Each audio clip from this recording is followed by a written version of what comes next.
Holloway over the Anaheim line. Looking into the middle to Siani, scores! Falk on the power play. Carey has two ducks there, gets it back to Falk. Falk to the far wing. Holloway, he scores! You can hear the standing ovation for this one tonight. The Blues flew home from Minnesota. They went duck hunting. They shot their limit 7-2. This is the final. You can bring out the Zamboni. St. Louis Blues with a commanding win over Anaheim, physically and on the scoreboard. And they are on a roll, 10-3-3 in their last 16. Let's get nasty on a Monday with Carey Davis and Anthony. Not Anthony Stalter. Andrew Marsh. I'm Brandon Kylie. The Fast Lane here on 101 ESPN. Be sure to check us out over on YouTube at youtube.com/101 ESPN STL. That is what it sounded like over the weekend as the St. Louis Blues CD. I heard Marshy as we were getting ready for the show today. He was singing the song, man. Was singing. Like he was humming singing the tune repeatedly. Yeah. It's in his brain. We got like 5 minutes in with us kind of getting everything going, and he's like, I think that the Blues actually might end up not just getting into the playoffs, but being the top wild card. he's all in. Now I will give Marshy some credit because he has been on this. I mean, he said a couple of weeks ago the Blues were going to win the Stanley Cup, but then I thought that was crazy. But he's been on this for a while.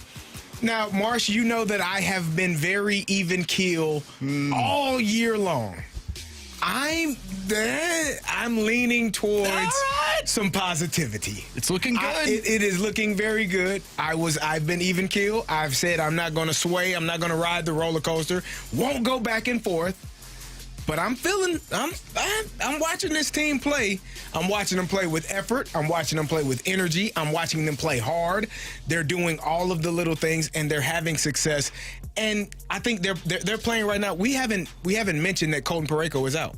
And I think that's one of the best parts about what they're doing is when one of your best players is out for an extended period of time and you're not solely focusing on that issue, that aspect of the game, I think they're playing well. And Marshy, to your credit, I will say, yeah, they will make the playoffs, Marsh. Okay, thank you. I believe You're it. believing. They're So what's different? They're playing like a playoff hockey team. What's different this time around? Because Marshy put together the numbers. The Blues are basically the same team in terms of the points percentage, all that stuff right now that they were on this exact same date last year. The exact same team. Now, if you look at some of the underlying stuff, the nerdy numbers that I like to look at, CD, all of that is vastly different. But for you, for Marshy, for the listening audience right now at 314-399-9646, that's the Air Comfort Service text line, the YouTube chat. We got the Snake Pit is what you guys call them, I believe. YouTube.com/101 ESPN STL. If you are believing, why? What has changed from what they were a year ago to what they are today? Because I agree with you. I do think it's different. So I watching that game last night, the was a Foxa goal, right? Nathan Walker skated his butt off down there to prevent an icing, got the puck, put a shot on net, and Foxa was right there to receive the rewards of that play. Just a hustle play, right? So what I've seen is I think the fourth line, which has been the identity line, which has been the line that plays their ass off every single night, I think every other line is like, oh, crap, we should be playing as hard as they are. And then you see the third line, which was probably the worst line for a majority of the year. You see Matthew Joseph getting the puck and going shorty, getting down there and making a hell of a play, skating hard. Like, I think what I've seen is that identity line has taken over the entire team. And every single line, I saw Jordan Carey make a play, back checking, getting the puck from up under a guy and making a play. And just, they're playing hard. Like, they're playing extremely hard. They're playing the way that you need to play in order to be a successful team, no matter the sport. Like, if you play hard and you got talent, you're probably going to put yourself in a position to win more times than not. They're talented enough, now they're playing hard enough, and you're seeing the results. I think there's two things for me. One is depth scoring. That is one thing that we've questioned, I'd say, over the past couple of seasons. Is it just going to be your best players, or are you going to get the third and fourth line guys going on the score sheet? Guys, like, this team, they're coming together at the right time. They're getting depth scoring. You have 7 different players scoring last night. And another thing for me is team defense. That was also a huge question mark from this team. But it's not only the guys on the blue line, it's how the forwards also play defense and how they transition up ice. I think those are the two main things that, for me, look different for this Blues team. You mentioned the word. Now, you referenced it in regards to a specific line, but you mentioned the word identity. Yeah. They have an identity. They know who they are, and they can bring that on any given game. You, CD, you played with the Steelers. You guys knew exactly who you were. And you could go into any given week, and the opposition knew what you were going to be. And it didn't matter. No. You were just better. Yeah. And so you played to that identity, and you went out there, and you knew exactly what it was going to take for everybody involved. And that's what it feels like with the Blues right now. Yeah. And I haven't been able to say that since 2022. Really? Yeah. That series that they had against Colorado, but before that against Minnesota, like that team knew who they were. Yeah. And since then, it feels as if they're playing like four different styles. Like there are times when it looks good, and there are times where they kind of get away from it. And then the Thomas and Carey thing gets away from them, and they want to play this rush hockey, and then they've got another line that wants to play more of the dump and chase style. Dude, like They're Jordan all playing the Kyrou same way. is playing physical hockey right now. He's going to the dirty areas. And they're also not using any excuses. I heard this quote yesterday from Jim Montgomery after the game because the Blues had a travel issue. And that's the reason why the game was played a little later last night than what we were expecting. And man, it wasn't all that long ago that I would hear about travel and scheduling and all this stuff, and it would be used as an excuse. No longer. Take a listen to what Jim Montgomery had to say yesterday. I'm very impressed, but as soon as they said our plane, something was wrong with our plane, we couldn't get home, and we were saying, I said, we're going to win tomorrow night. Because it's just another, it looks like our group's looking for challenges now and looking to accept them and overcome them. I don't know where this is going to go. I don't know. It's hard to say, right? Because things could, maybe the Colton Parayko injury, like right now you're seeing the best version of the Blues, and eventually it starts to take its toll. You've been on teams like this, CD, where you can really lift your game up for a little while, but eventually it becomes do you got the dudes or not? Right. But the Blues have a system right now that they can play to, and that helps them overcome the loss of Colton Parayko. So I think you're right. It does feel different. It looks different. The style is different. And it all comes back to me, to that word you used, and it's the identity of the team that's coming together. Yeah, they're having fun playing. You can tell that they're all playing for one another. We had Monty on a couple of weeks, or was it last week, where he's talking about guys stepping in front of pucks, stopping. Like, it's when you see your teammate doing that, it becomes contagious. It's almost like, well, I don't want to be the guy left out. I don't want to be the guy that doesn't have an ice bag on or a bruise on me because I'm not stepping in front of the puck. So now everyone is saying, well, if you're doing it, I'm doing it. And whatever happens, happens. And you can tell that they're bonding, they're playing well, and it's fun to watch. Like, this to me is exciting hockey. Totally. There have been times where I watch a game, I'm like, oh my God, I know I got to watch it for work, but Lord, I don't want to. I would rather do anything else. But now you watch it and you're like, oh crap, I actually want to watch a team that works hard, as you said, in the dirty areas, guys that are doing things that are not normally part of their game. They're doing it and they're having fun and they're actually winning, and that to me is the best part of it. We always talked about the second period a few years ago being like one of the worst periods for the Blues. I thought on Saturday night against Minnesota had control of that second period for the most part, but then the Blues go down and Jake Neighbors gets a huge goal. They go up 2-0. Like, to me, that is what this team is doing right, where they're not getting their offensive chances. They're in the defensive zone for majority of the period, but they find ways to create offense when things are going against them, and that's, for me, what feels different. It doesn't feel like they're out of a game if they're down, and even if they're getting hemmed in their own zone, something good is going to happen. I just didn't get that feeling a few months ago, let alone a year ago. Like, to me, it's just completely different. And I think the biggest thing, somebody on the text line asked the question from the 618, what is the Blues identity? You say they have one. What is it? To me, it's defense. They're not allowing the opposition, whether it's rush opportunities going back the other way or just getting to those same dirty areas that we're talking about the Blues getting to, they're clogging all of that up. And in the last few years, how many times have we talked about tap-ins? Yeah. Because the Blues would have a defenseman that would go in the wrong direction, or they'd be one way, and there's a guy that's standing right in front of Benner, and then boom, it's put in the back of the net. That's what to me has changed the most. Yeah, the scoring's there, and it looks awesome, but to me, it's what they're doing in their own end that's changing things. I was going to say not turning the puck over as much either. Absolutely. Like one of the things that even earlier this year, they're just turning the puck over so many times. Like you can't control the puck, and you're giving teams odd man rushes the other way. And so I think they're taking better control of the puck, as you said, dump and chase, like making clear, concise decisions and doing it quickly, not overthinking, getting the puck tape to tape, and making good plays every single time. Also, how good is Cam Fowler? You talk about like not turning the puck over in bad areas. He makes such a good first pass, which like that helps everything. He has been, in my opinion, one of the bigger things to come out of this season. I know Jim Montgomery stepping in has obviously been a huge upgrade, from a coaching standpoint, but getting Cam Fowler back there, and especially not having Colton Parayko. If you don't have Colton Parayko and you don't have a guy like Cam Fowler, the Blues are absolutely not where they're at right now. I mean, we saw them try to play without those guys for one night, and listen, they won the game. They found a way to do it, but it didn't look the same way that it has for most of the time otherwise. And then you had all of that stuff that we just mentioned.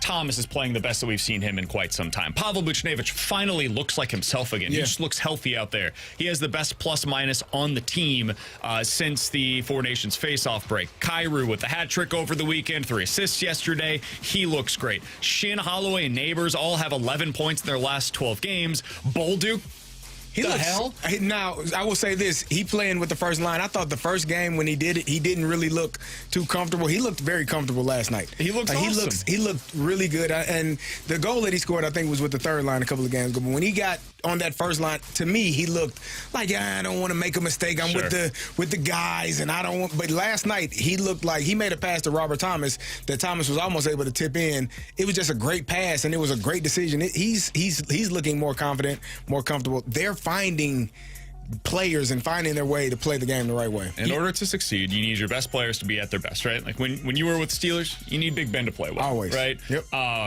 But you also need the ancillary pieces to do a little more than you're expecting. And that doesn't have to be the same guy every night, but somebody has to contribute in new ways. Right now, that's Zach Bolduc. Broberg is playing his best that he's played since he got hurt. He's a +7 in his last 12 games. They're getting all their best dudes to play up to the expectations, and they're having other guys like Matthew Joseph that you mentioned that are performing as well. Marshy, you wanted to get one other thing in on this? Oh, I was just going to say, going back to Zach Bolduc, like him on the power play last night, he made an unbelievable feed falling down to Oscar Sundqvist. And that's another thing, like the power play is completely different. Yeah. Completely different. You can win games when you have a good power play. All right, 314-399-9646 is the Air Comfort Service text line to get involved in the show. The YouTube chat is available, and the praise is coming in from all directions. From John, let's get nerdy on a Monday. From Tanisha, wait, what? BK's on today's show? $5 from Brandon to the first person that makes BK cry. From Tanisha, I told him he cannot wear the conductor hat. That is, I told him that last week. I told him on Friday, don't bring your ass in here with this damn conductor's hat. It's done. It'd be a hell of a day to put it on, too. From It really would. BK on the show? Damn, I guess the fast lane is going to be the fast lame today. Man. Again, praise coming in all different directions. Brandon, Anthony's shoulders have suddenly shrunk. Somebody else saying, Anthony, your beard is finally hitting that past puberty stage at a boy. So we have some divided listeners and viewers, to put it mildly. Hopefully you guys can bear with me. I'll be in today. I'll be back in with BK and Ferrario tomorrow, but I'm hanging out with CD and Marshy for today. We're going to talk a lot of NCAA tournaments, certainly more on your Blues as we go along. We've got Jeremy Rutherford joining the show coming up at 3 o'clock, and we've got a Battlehawks interview with Mike Rose, linebacker for the Battlehawks. That's coming up at 5:30. Plenty more from you throughout the day today, but this is one of my favorite times of the year. CD, I want to get your initial impressions on the bracket. When you filled out your first one, where were you at, and what did you think of the Illini, their draw, having to face somebody that's going to be in that first four? We'll talk about all of that coming up next here on 101 ESPN.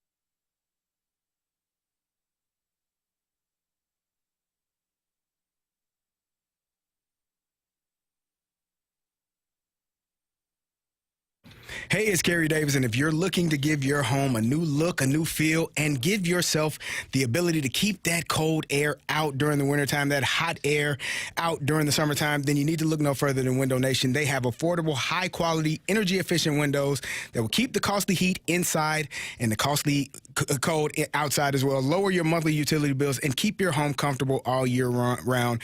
And they're affordable. How affordable? Right now, you can get 2 windows free with every 2 you buy, plus 0 down, no payments or interest for 2 full years, and you can get those new windows installed in 1 day and not pay anything until 2027. All you need to do is reach out to them at 866-90-NATION or go online at windownation.com. All they do is windows. They're experts. Last year alone, they installed over 200,000 windows, 96% of them requiring no follow-up service. That window, as I said, can be installed in 1 day or less, and Window Nation windows come with a lifetime warranty. So get your free, no-obligation quote right now. Call them at 866-90-NATION or online at windownation.com.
Welcome back to the Fast Lane with Carey Davis and Andrew Marsh. I'm Brandon Kiley. Stalter out today. I'm just in with the guys for today. We'll get back to their normally scheduled functions tomorrow. I want to talk a little bit about Selection Sunday, CD. I find this to be one of my favorite times of the year. It's fantastic. You can't beat it, especially when your team is involved. And it's been a minute since my team has been involved in any kind of meaningful way around this time of the year. So let's start kind of big picture. We'll work our way towards the micro of what we've got locally. But when you saw the bracket announced yesterday, CD, for you, what was the thing that stood out? I mean, I was excited about Illinois and where they are. I honestly, so the crazy part, like, this is probably going to sound crazy. I do believe if they're able to win this first round game, because I don't know which version of Illinois is going to show up. Is it going to be the version that misses a lot of threes and doesn't get the offensive rebounds? Is it going to be the version that misses a lot of threes and does get the offensive rebound? Or are they going to just hit the shots to begin with and then it's no problem? Yeah. So I don't know which version is going to show up, but I do think if they are able to get past either Texas or Xavier, whichever one of those two make it out of that that play-in game, I think they got a chance. Like they played Tennessee earlier this year. They lost on a last-second layup. I'm not worried as much about Kentucky. They're kind of, up and down. I know SEC has been really good this year, but I like what Illinois has if they're able to get out of this first-round game. Marshy, when you saw the bracket announced yesterday, the first thing that caught your attention was what? Why is Auburn the number 1 seed after losing in the SEC semifinal? Did you agree with that, CD? No, no. I would. So that's weird. Like Florida beat them in the Florida won the SEC tournament. So it is strange. I know Auburn has been good all year long. The SEC is a weird conference this year. That's the because thing. I don't know. I think they're a really good, but anyone in that SEC, in my opinion, could win on a night-to-night basis because it's so. And that's one of the things. Is it so talented or is it just kind of everyone is kind of even? So I don't know which one it is, but I know that any team on any night in that conference could have won a game. So for them to be the number 1 overall seed was kind of odd. I was happy that even though Duke had Cooper Flagg not hurt, not playing and injured, that they still got because there was talk, well, maybe they'd be a 2 seed, even if they hell no. He's been the best player in the country. He's must-see TV. So when he's back healthy, Duke needs to be that number 1 seed. But yeah, Auburn being the number 1 overall was kind of strange. I thought it was right. They Really? played in the toughest conference in America this year, and they were the best team in America. Like to me, But don't you have to win your tournament, your conference tournament I to think be we've- considered the best team? Like if you I run don't the think so, table, no. I do. Because I think if you run the table and you're definitely better, that's why I said it's so much parity in the SEC. I don't know who the best team is. I know Auburn has been good, Alabama, Tennessee, like all of these. Mizzou was good at one point. You're thinking they might end up being a 2 or 3 seed, and then they started stumbling late. So for me, it's a strange conference because I don't know who the best team overall is. yeah, I thought it was Auburn all year. Now, right now, the team that's playing the best is the team that ended up winning, which was Florida. And I would not be surprised if they win the national championship. They are that good. But to me, like, I think we've got a little bit of recency bias going on with Auburn because they've lost 3 of their last 4 games. Can we talk about who they lost to, though? They lost to Alabama, one of the best teams in the country, Tennessee, one of the best teams in the country, and Texas A&M, who's just like a weird matchup. They turn every basketball game into a football game, and if you're not ready for it from the time that the ball is tipped, My then kinda you're going to have a problem on that day.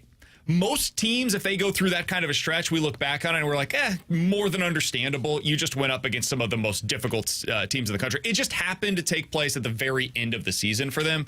So I think they're going to be fine. I think they're going to roll in this NCAA tournament. See, that's, I think, where we differ. For me, I don't like to see if you're the best team, when you meet up against those really good, you still take care of business. You lost to Alabama and you lost to Tennessee. And so for me, if you're the better team, and you're clear and cut the better team, you should win those games.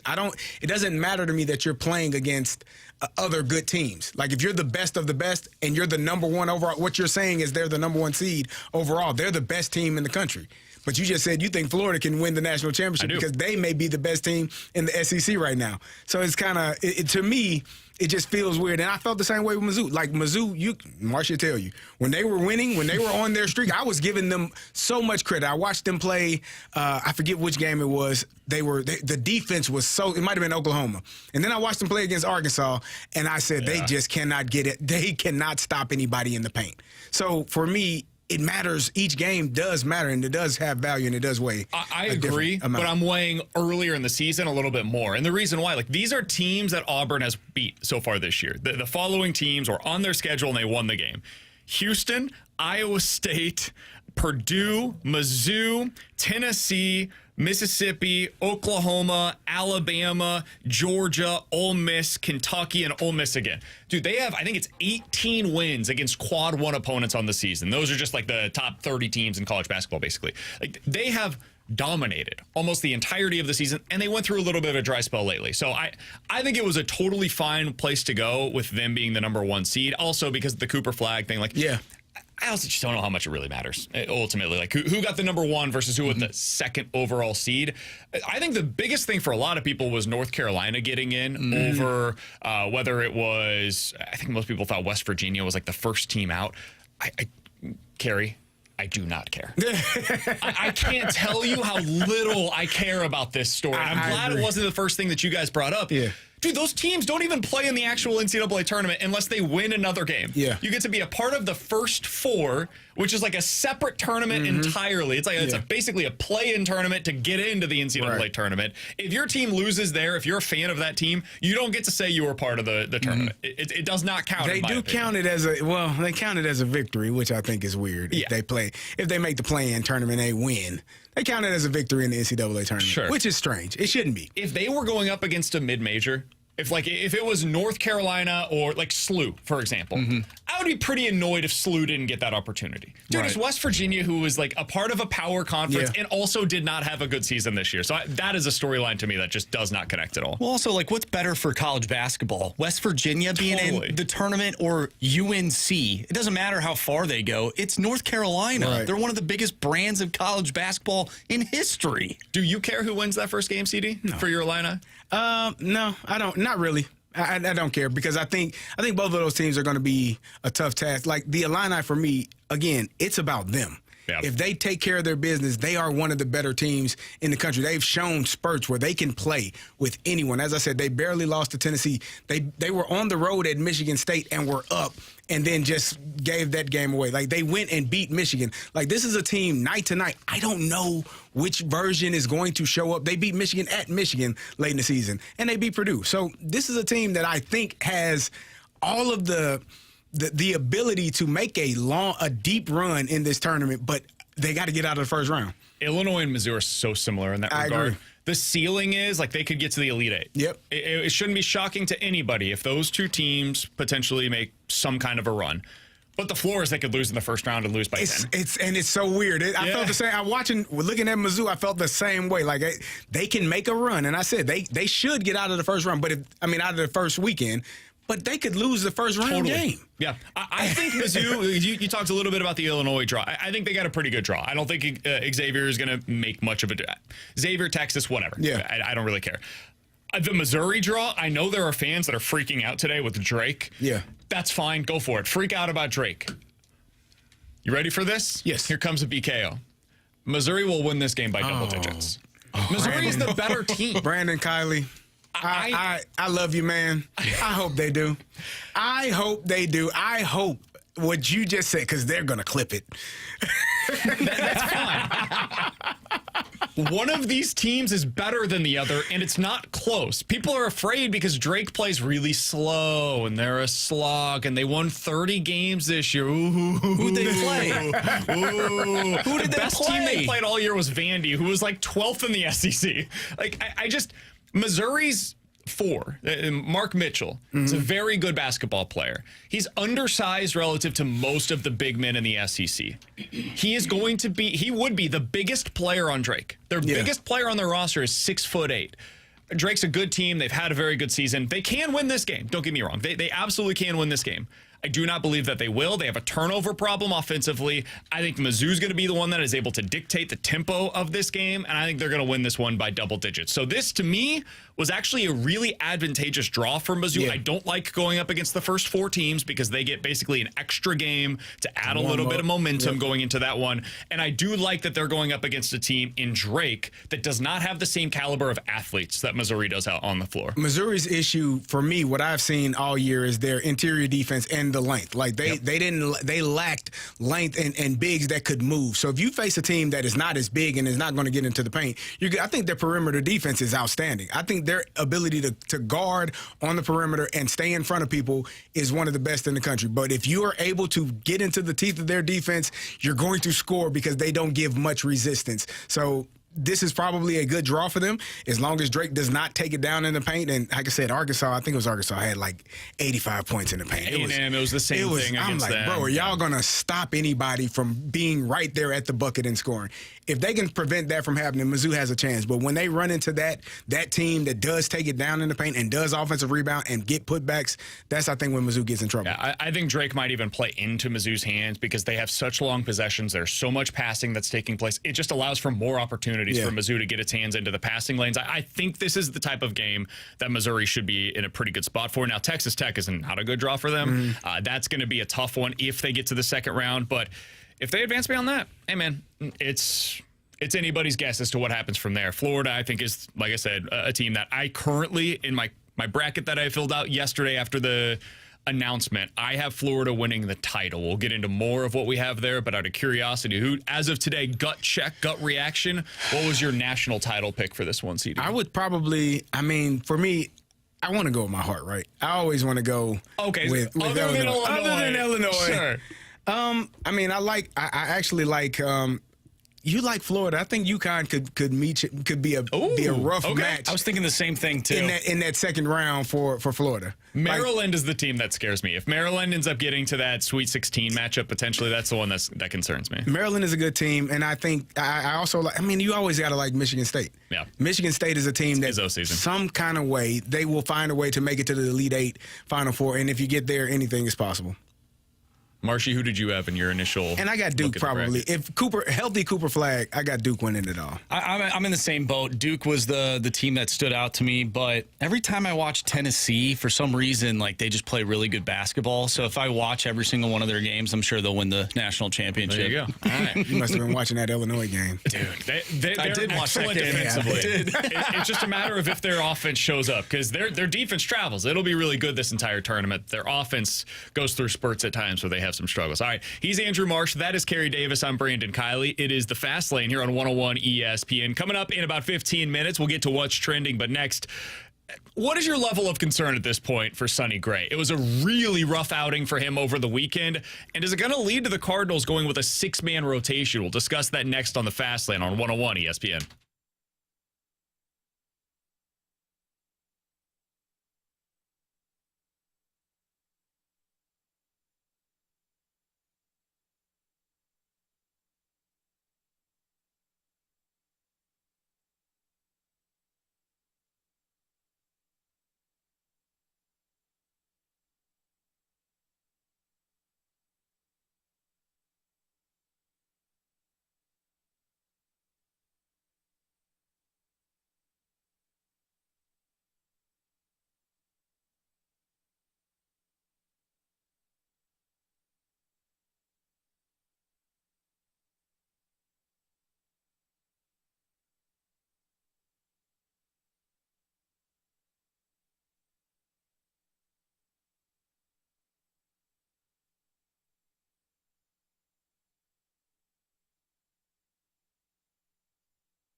101 ESPN Sports Center.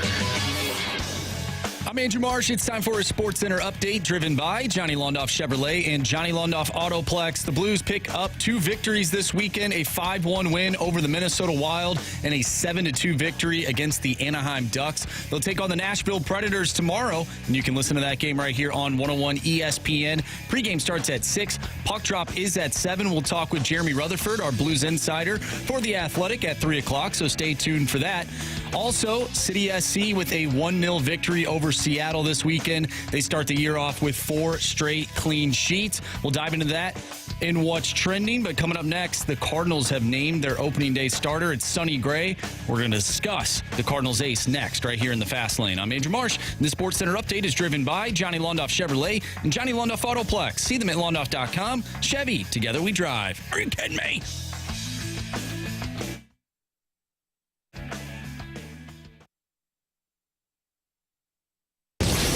Flying down to Florida for a spring training report on 101 ESPN. Our Redbird Spring Training Report is brought to you by Rawlings. Visit the all-new Rawlings experience at Westport Plaza today.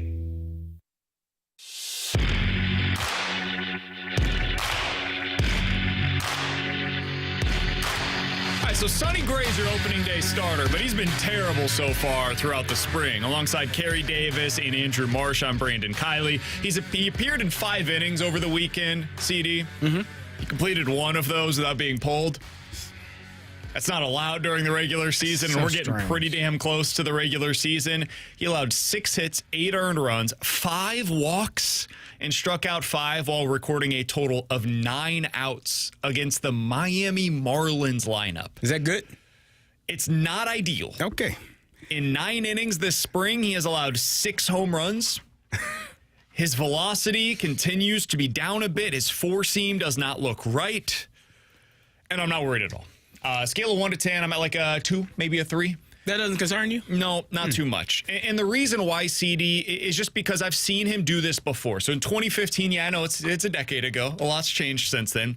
He had a 7.5 ERA in spring training, allowed 23 hits in 14 innings, which is really hard to do. He went on that season to pitch 200 innings for the Reds and had a 2.7 ERA. You want to go a little bit more recent. Sonny basically doesn't pitch in spring for the most part. This year is one of the rare times where he has actually appeared in a decent number of spring training. From 2021 to 2024 combined, over those 4 springs, he appeared in a total of 19 innings. Over 4 spring trainings, 19 innings appeared in for the Cardinals and then a couple other teams that he has played for over that stretch. So the reason I bring that up, I don't care what Sonny Gray does in spring training. Now, if this carries over and we get into a 2nd, 3rd, 4th start and we're still seeing stuff like this, I will be not only concerned, it will be a massive problem for the Cardinals because now they're stuck with the contracts. Mm-hmm. And instead of it being Sonny that doesn't want to leave, it will be the Cardinals say, Sonny, can you please leave? Because we have to get this money off of our books. It's a problem for us. So I'm at like a 2, maybe a 3 right now in terms of my level of concern, but it has been an ugly spring. There's no way around that. What do you make of it, CD? It's been not great at all. And I think the issue, it reminds me, was it what game? It was the Atlanta Braves game where he gave up 4 home runs, the Reds game where he gave up 3 home runs. It was like those games to me scare me because it's almost like you can blow up at any moment.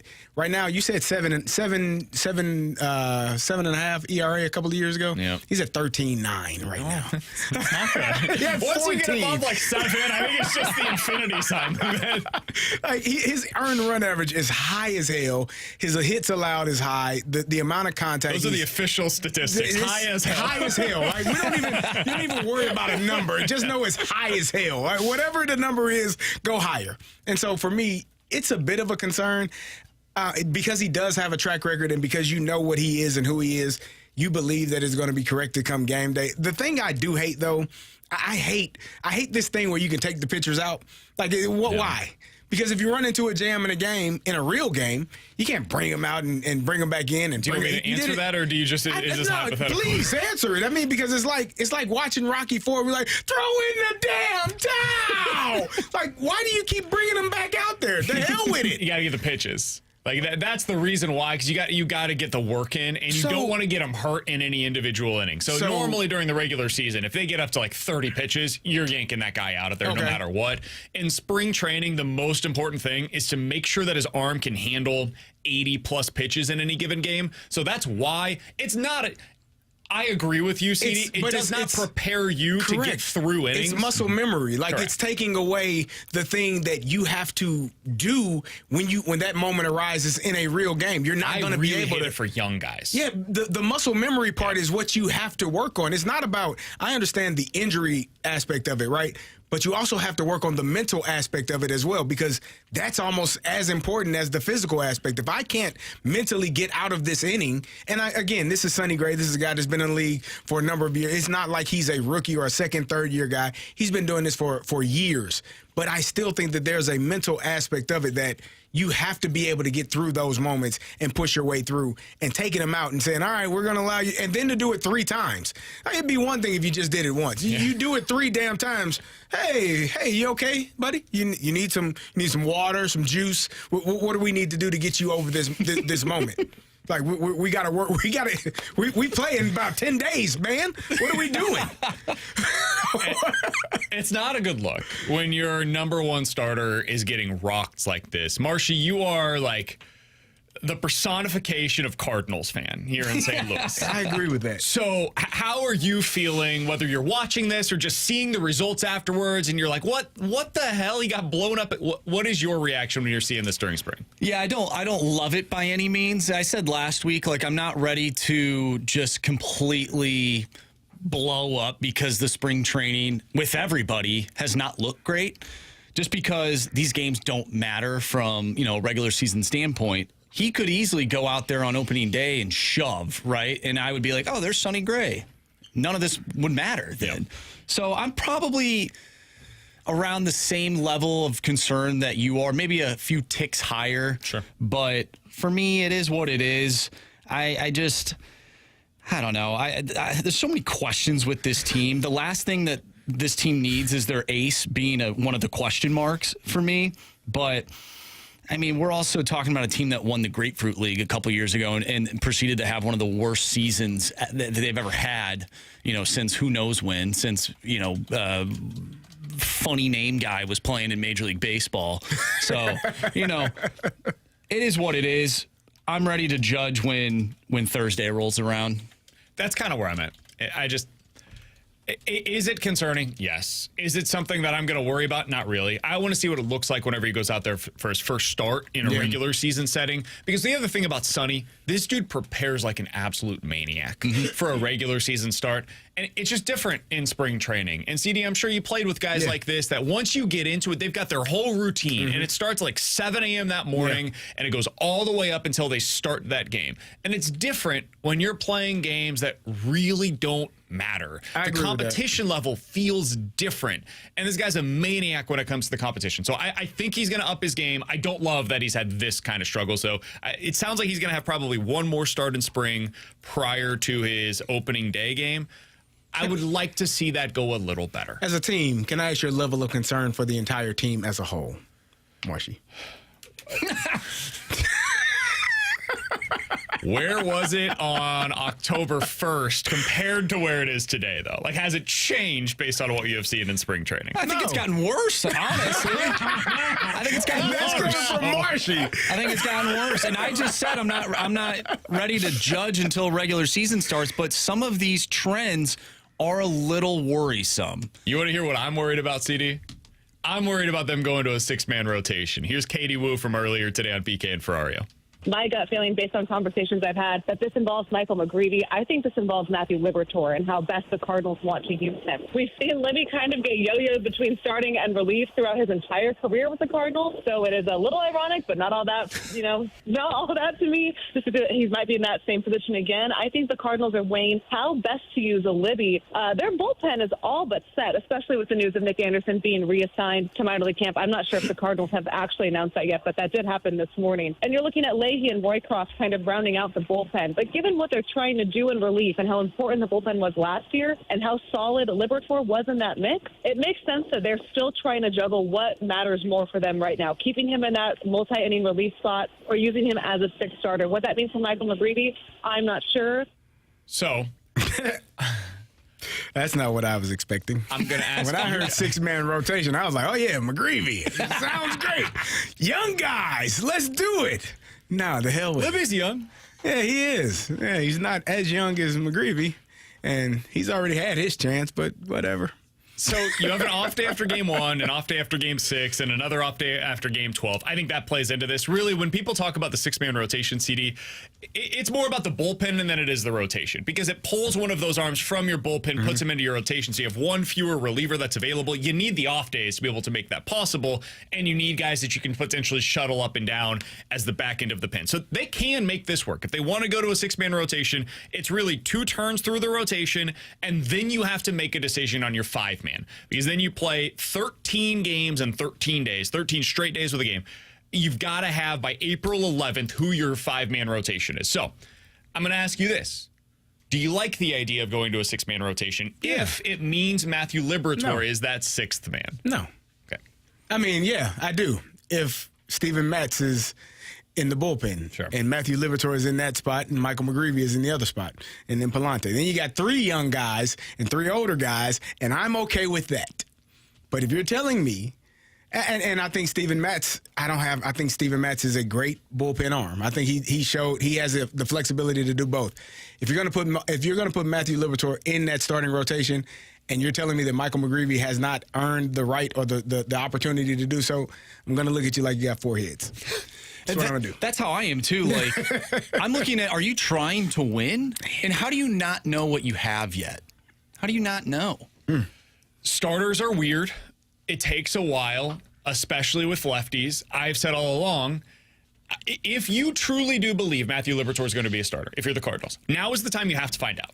Because you can't do it next year. Because Quinn Matthews is going to be a part of your rotation next year. Michael McGreevy is almost certainly going to be a part of your rotation next year. At some point next year, I think the hope is that you'll probably have Tinkins as a part of your rotation as well. You add in Palante, you probably have Sonny Gray, maybe you sign somebody or trade for...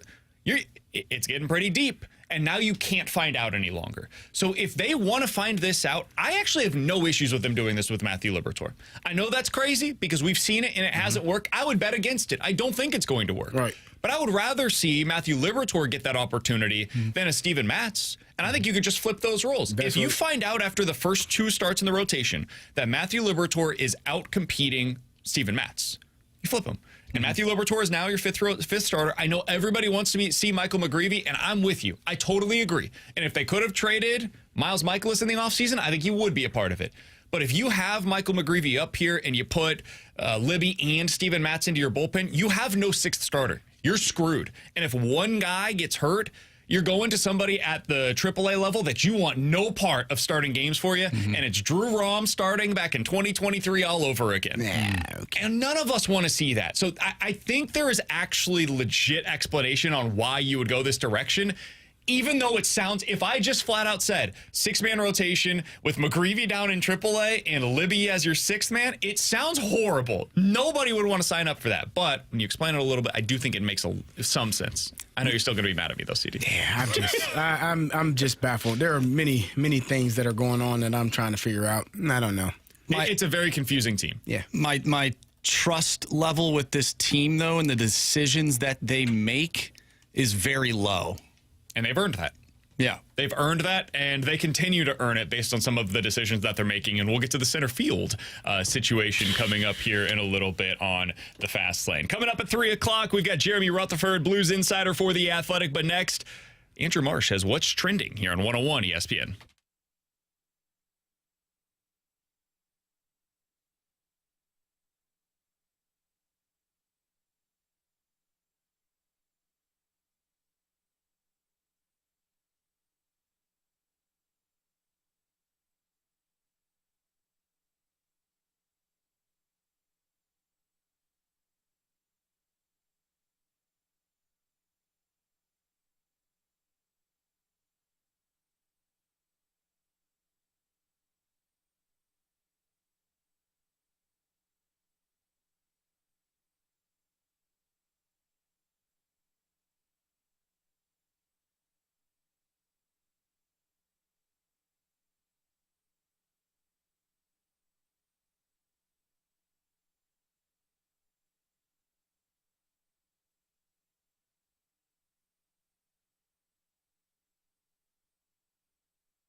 topics in the sports world. What in the wide world of sports is going on here? It's time to find out with What's Trending, brought to you by Elite Comfort Experts. Heating and cooling with no gimmicks, just guarantees. EliteComfortExperts.com.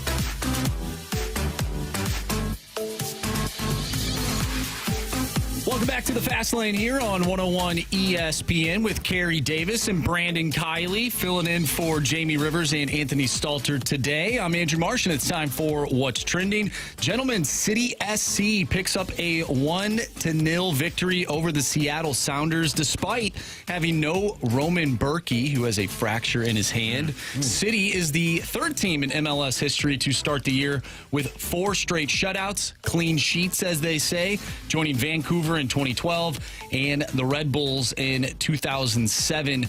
Guys, this team, they have not lost yet. Does it feel like we're having that first year City SC magic once again? I don't know if it feels that. I think that first year was so interesting and intriguing because it was the first time, right? It was something that people just jumped out and you're like, man, this team is, and the expectations, you didn't have any expectations. I guess coming into this year, you don't have many expectations based off of last season. But I think that first year, you'll never get that feeling that you had from the first year because that, to me, was just outstanding, just having a new team in the city and they're playing so well at the time. They also played a style that was very much up-tempo. They were pressing like it would. And then they came out, and what was it, that first game? They had like 3 or 4 goals as well. This doesn't feel like that.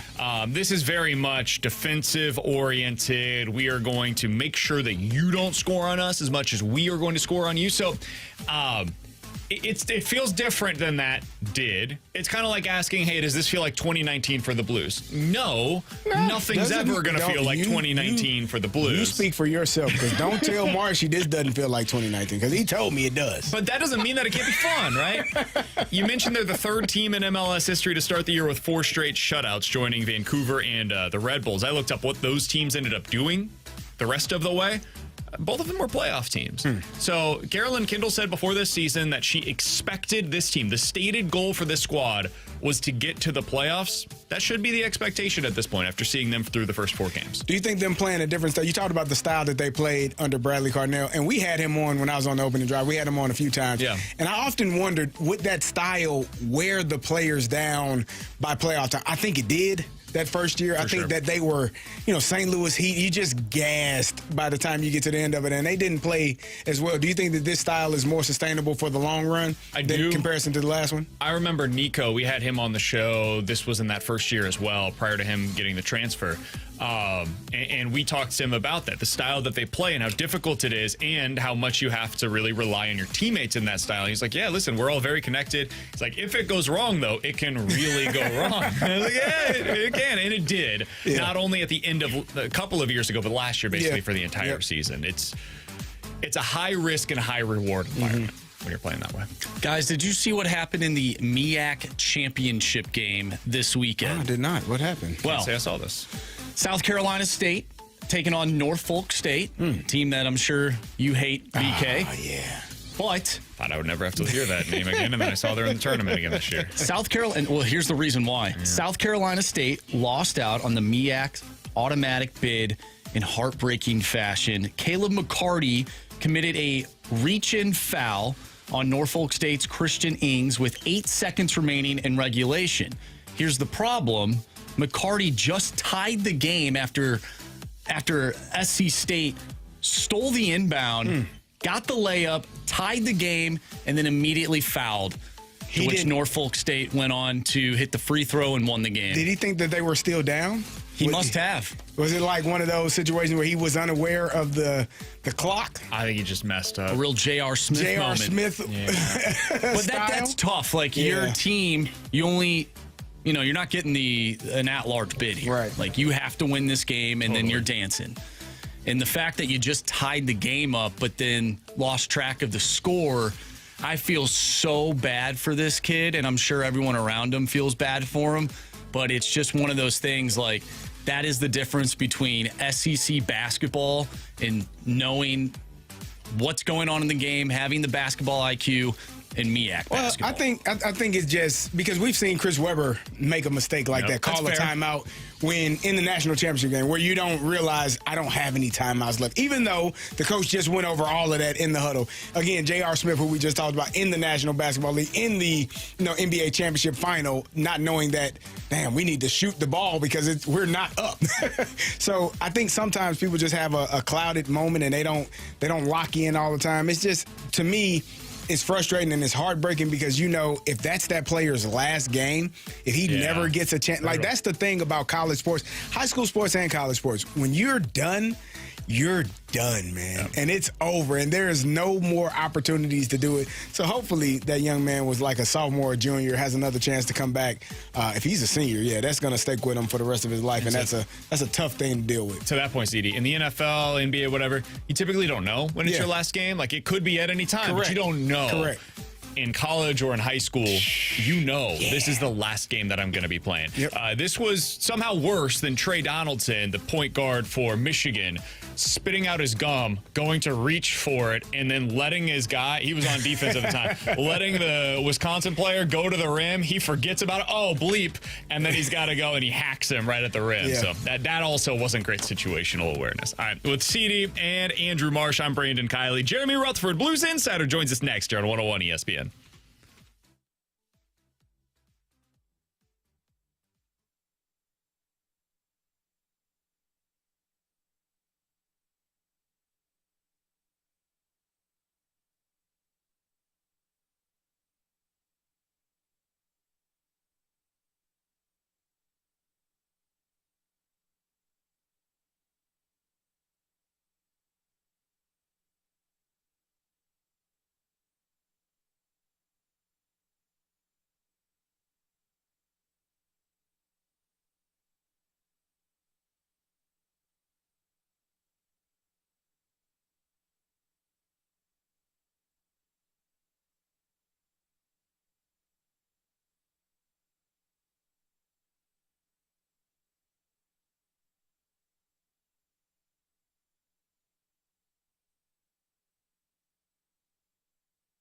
Hey, it's Carey Davis, and if you have been in an accident or had hail damage, we had a huge storm a couple of days ago, that you've been putting off any other exterior auto repair needs, my friend Jeff at All Things Appearance can help you. Him and his team will help get you set up with a rental car if needed, or they can pick you up and deliver your car to you to make the process as easy on you as possible. Jeff will assist you through the insurance process and help you with your deductible when possible.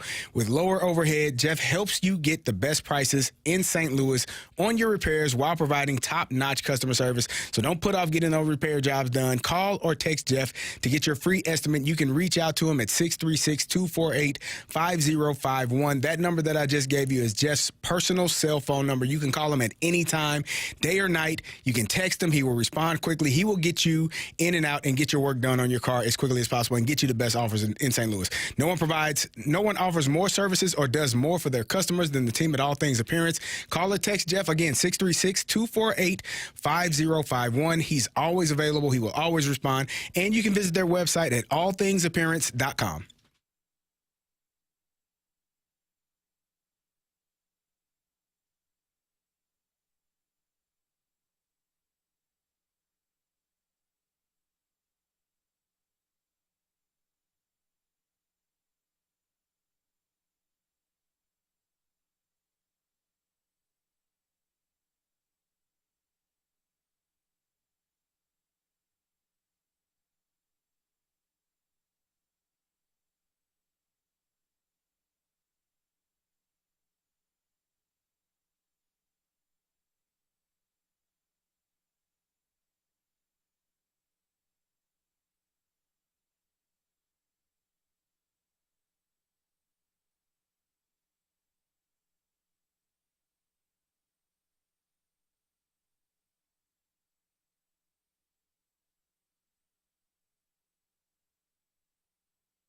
for the Rutherford Report on 101 ESPN. Anything you folks want to know about the fascinating world of pro hockey, here we go. With Carey Davis and Andrew Marsh, I'm Brandon Kiley. You've got the Fast Lane here on 101 ESPN. We are happy to go out to the Callier and Thompson hotline to be joined by Jeremy Rutherford, Blues insider for The Athletic, and he joins us regularly here on the station. JR, we appreciate the time, man. How you doing today?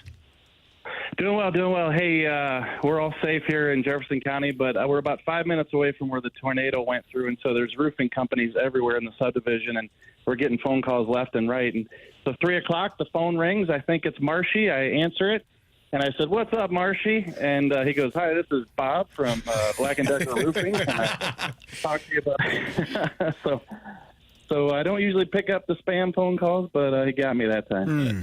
By the way, for anybody that was affected, I know for us, some of our family members are still over the last couple of days without power. Man, we're feeling for you. Hopefully, we can bring some sense of normalcy.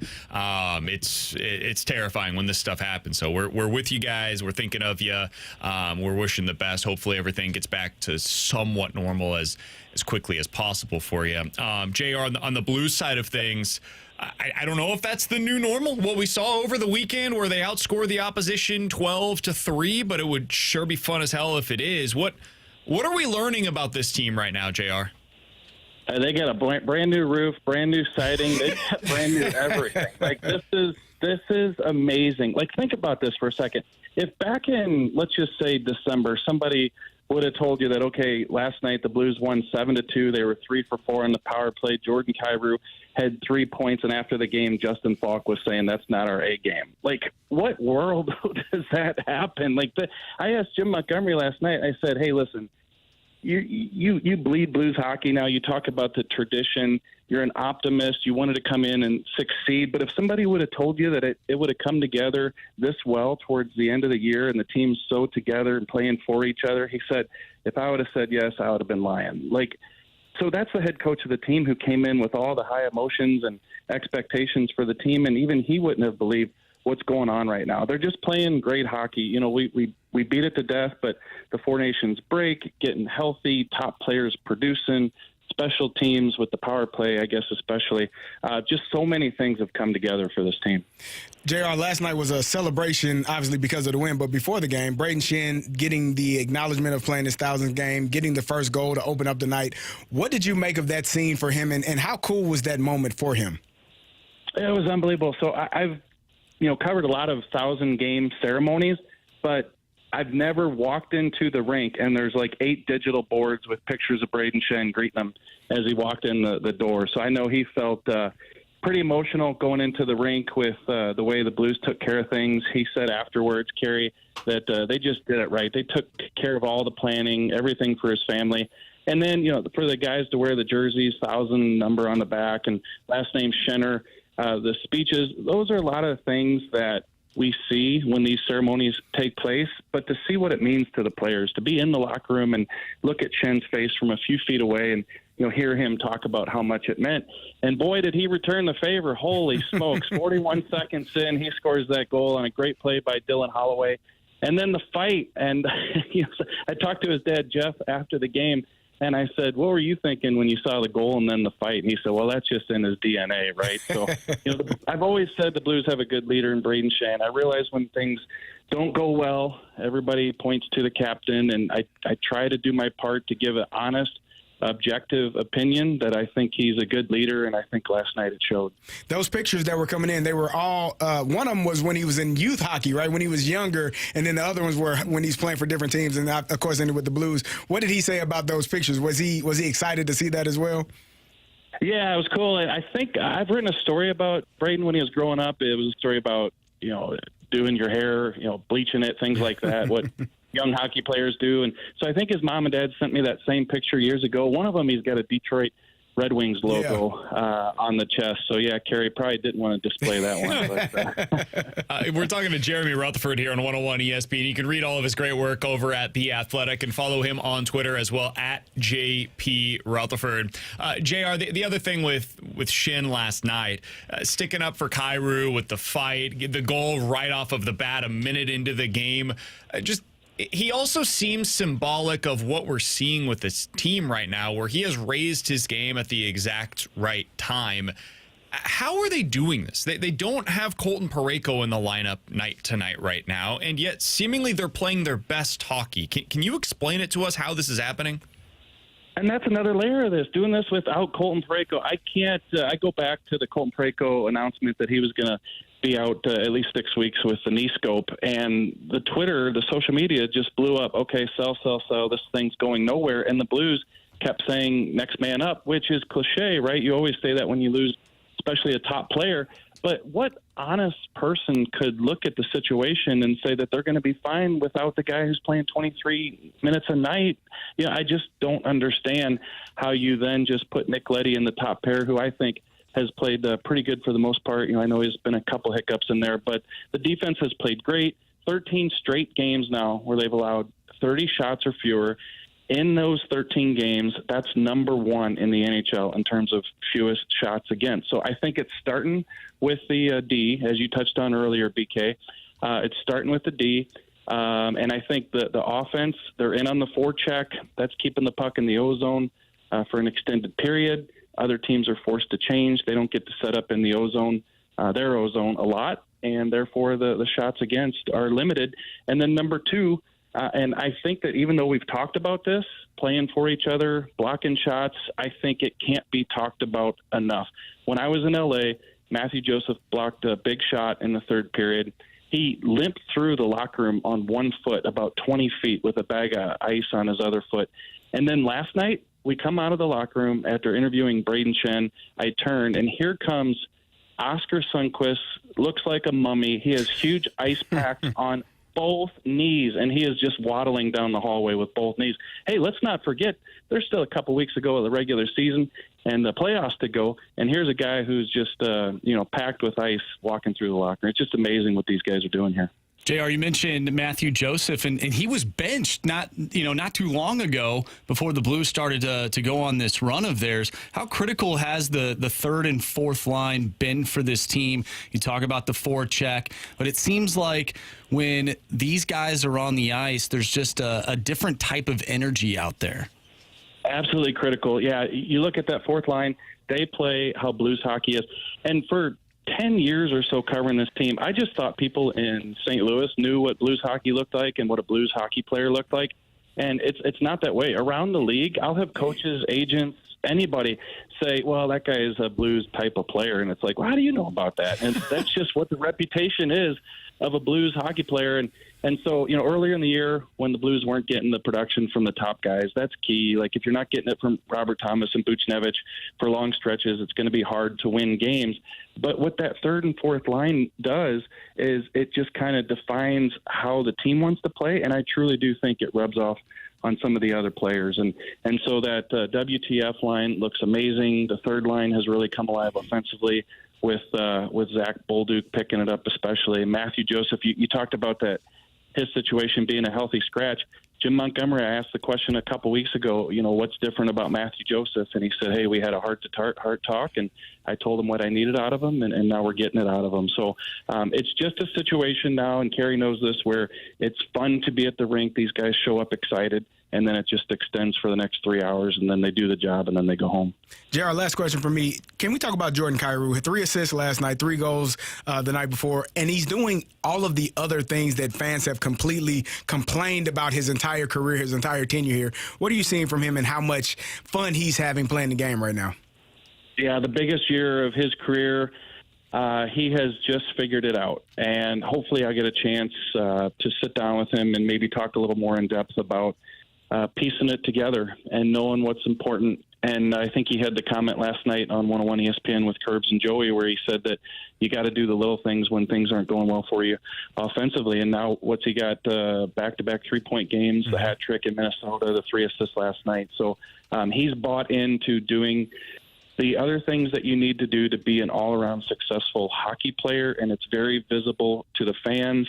If it's something that took him a couple years to figure out, I know that seemed like a long time here in St. Louis watching him go through it, but it's not unlike what happens around the league, and it sure is fun to watch. So still a young player. I know there's been a lot of talk about his contract, but it looks very, I don't want to say team friendly, but it looks good for both sides. Now he's producing, and I think that the future looks really good for Jordan Kyrou with the way he's understanding the game right now. I think if Blues fans heard going into the season, they could sign up for 33 goals, 68 points, and a plus 16. So an all-around game from Jordan Kyrou, every single one of them would have signed up for that. Yeah, that's a little lower on the points maybe than what people were anticipating, but it speaks to, hey, give up some of those points to potentially add a little bit more in your all-around game, and we're seeing that come to fruition for Kyrou. Hey, JR, we appreciate the time as always, man. Thanks so much for hopping on with us today. We'll talk with you again soon.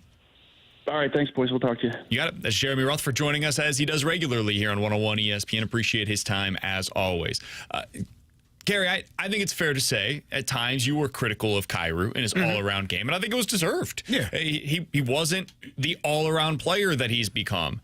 And yet now you watch him on a night-to-night basis, and this has been evolving over the last couple of years, but this year, man, he's really put it all together. Watching him play this year, you can see the difference. And we've had texters, Jordan Kyrou, he might have a bad night. But overall, he has been playing outstanding, doing all of the things that you have wanted him to do, and scoring goals and assisting, leading the team in points, leading the team in goals. Like, he's been playing outstanding and doing the other things that you probably wanted him to. You wanted him to play a 200-foot game. You needed him to play both ends of the rink, and now he is. He's playing hard. He's doing the things that need to be done, and it's really helping the team be the best version of themselves. Coming up at the 4 o'clock hour, we'll talk about why they have been able to develop this kind of an identity and why they're so bought into it. I think there's one player that's led to it. I'll tell you who that is coming up in the 4 o'clock hour. But next, we continue our Around the Diamond segments with center field. Who is going to start in center field on opening day? I think I'm going to go out on a limb here. I think CD has some strong opinions on the matter. We'll talk about that next year on 101 ESPN.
your St. Louis Cardinals.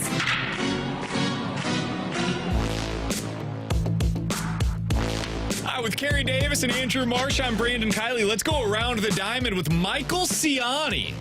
Let's not. Nah, let's not. I mean, okay, I'll let you finish. Sorry. You know what, CD? I think this is actually the better way to go about this. Michael Siani, is he going to be on the diamond for the Cardinals? I don't think he should be. I think it's so. My brain went to a space of anger, frustration, just pissed off. Like, if you're telling me, here's the thing about us athletes, like any athlete in the world. Please explain. I'm all ears because I don't know anything about that. When you go into a training camp, spring training, anything that is competition, if you say, hey, starting center field spot is open, may the best man win. As an athlete, cool. It's in my hands. I'll take that challenge every day of the week. You tell me going into training camp, starting fullback spot is open, may the best man win. Not a problem. I guarantee I'm going to win. That's my mindset. That's every athlete's mindset. Now, somebody wins, somebody loses. Right now, we're looking at a center field position where Victor Scott is clearly above and away, playing better than a Michael Siani in this moment. Victor Scott had a home run today, didn't he? He's got the best batting average on the team. He got the best OPS. Like, he's a stellar center fielder in the defensive department. Like, he does everything. He's doing everything right. So if we go into a situation where you tell me all I have to do is beat out the competition, and I'm beating out the competition, and now I don't get an opportunity to do the job that you told me I would get to do if I did what you said I needed to do, we might fist fight. Like, we might literally throw hands in the middle of the diamond. Like, I might ask you to come out to center field and in my space and throw hands with you. Because who the hell are you talking to?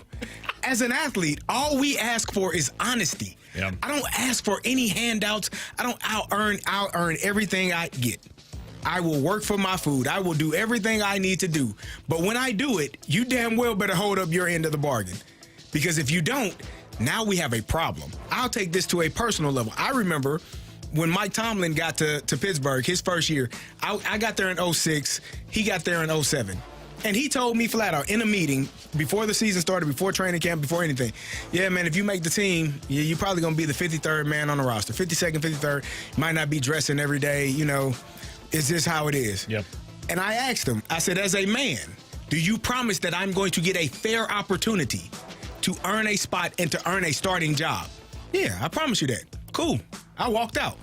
Because that's all I need. Yep. If you tell me I get a fair shake at it, I know I'm going to make it.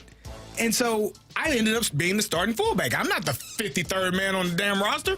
I'm one of the 11 that goes out there when the offense goes out. Because if you tell me that this is what it is, now, if I'd have done, I had the same thing happen when I was in Indianapolis. They put me on practice squad after I killed in training camp. And I wanted to fight. I did. I wanted to physically fight someone because you all are lying. But that was me as a rookie. So for me, Victor Scott has been playing outstanding. It's clear and away the best player on this team so far this spring. He's better than the other center fielder. And you're telling me that's the person you're going to send down to Memphis? Why?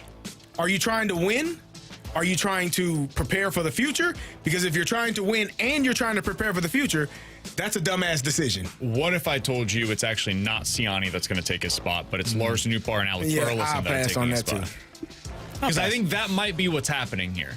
You're gonna put. I didn't mean to cut you off. No, but you're gonna put the person that is not as good in center field because you want to win. Because you want Alec Burleson to play. It's really a decision on Alec Burleson's bat more than it is anything else. And I know that sounds strange because he's not going to be the guy that goes out there standing in center field. So it feels as though it's a decision of Newt versus Siani / Scott, but it's really not. Newt's playing no matter what. It's a numbers game. It is. And if I understand want that. Alec Burleson to play every day, the decision has to be, unfortunately, that Lars Newbar bumps over to center, and it allows you to play Brendan Donovan in left. You put Gorman at second, and now you've got a DH spot available for Alec Burleson. If you don't have Newbar in center, Burleson doesn't have a spot every day. Flat out, will probably have to sit on the bench 4 to 5 days a week. And that, to me, given what we already know about Alec Burleson, that he is a legitimate major league bat, and for the first 5 months of the season last year had an OPS approaching 800, one of the best on the team, you can't have that guy on the bench to start out the season. And this is where I think it's tough, CD, because none of what you're saying is incorrect. All of it is 100% fair and reasonable. And if this was truly a meritocracy, Victor Scott would be in the starting lineup on opening day. So you just made, in my opinion, the defense worse. Correct, absolutely. Because you took Scott out of center, you put Newt there. You took Brendan Donovan off of second, you put him in left, and you put Nolan Gorman at second base. Correct. Your defense up the middle just got worse, in my opinion. And I don't know that your offense got marketably that much better because I don't know what the hell Nolan Gorman is going to do at the plate. He's going to play no matter what, though. It's Burleson. In this scenario, if we're talking offense, it's Burleson versus Victor Scott. And I love Victor Scott, and I think he's going to be a really good player for this team.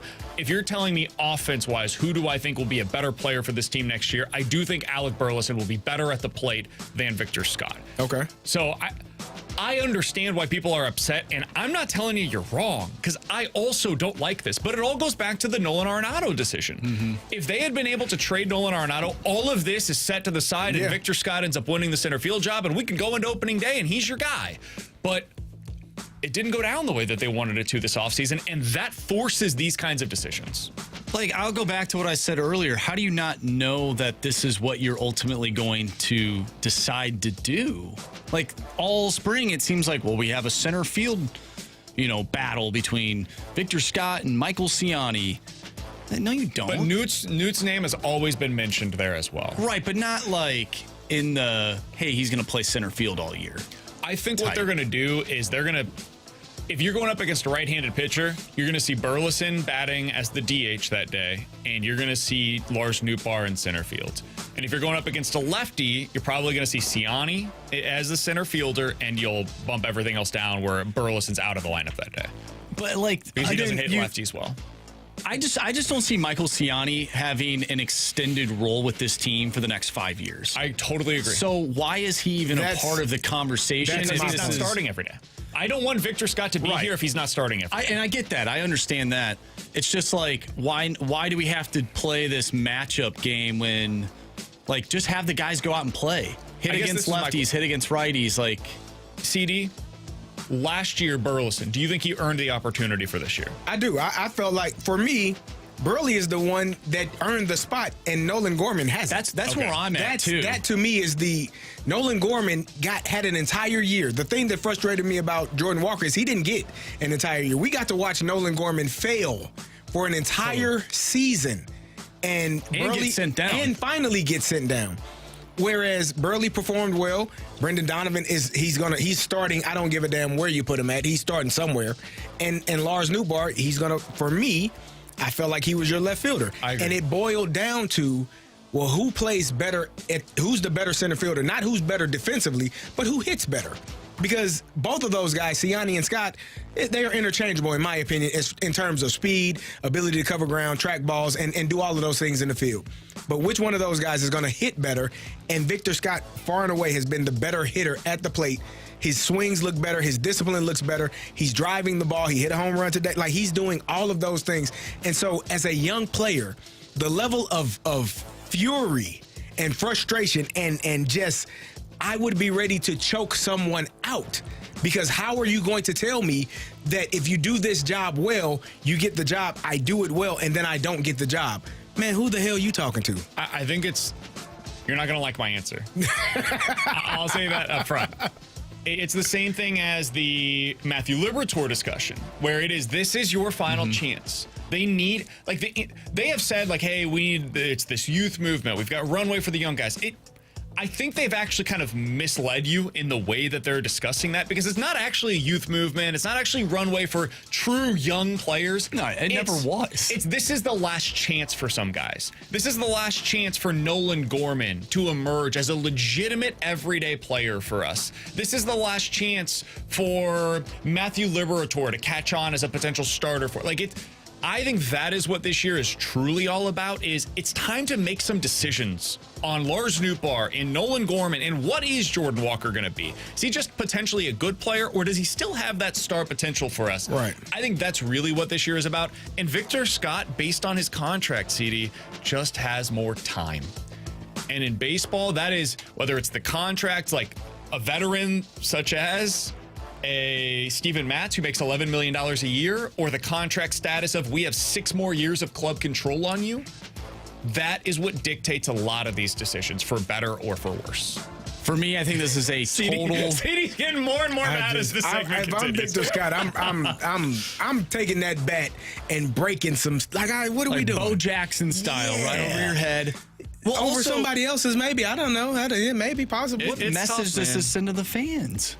You're trying to get fans in the ballpark this season, and you're doing all this circus act.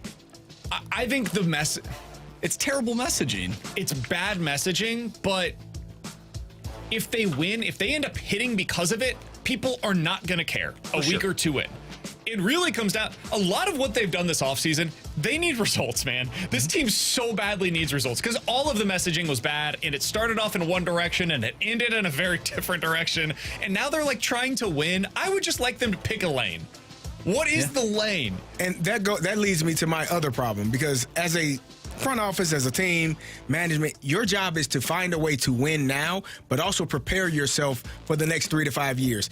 They seem to be picking one or the other, and it always seems to be, well, we got to find a way to win right now. We'll screw over the rest of the next 3 or 4 years, because if you're trying to win now and prepare for the next 3 to 5 years, Victor Scott is your everyday center fielder going forward.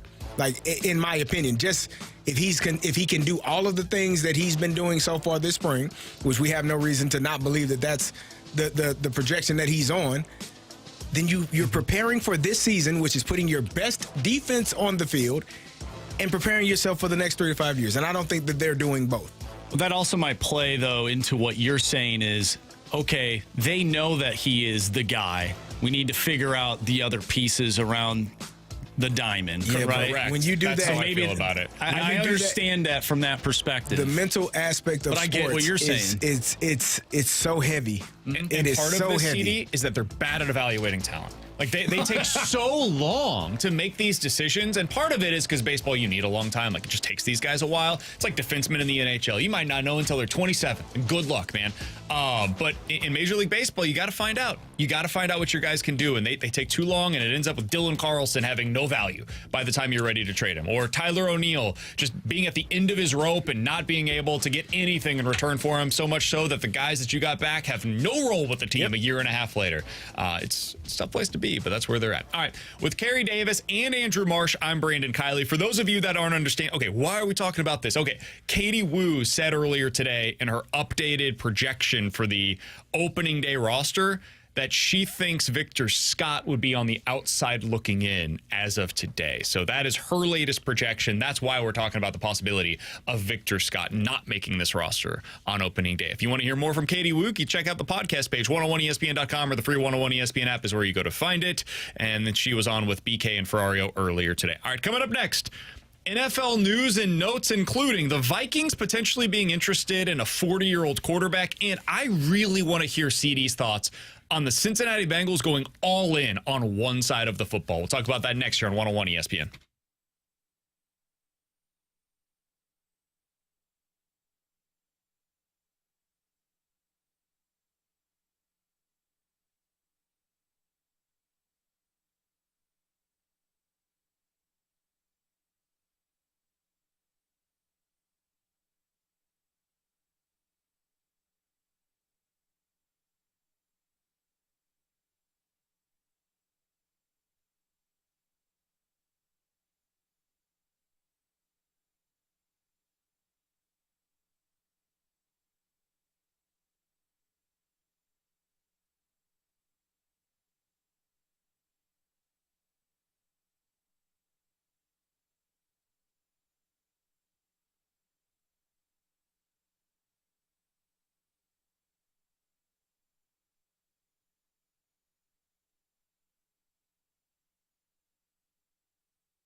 101 ESPN Sports Center.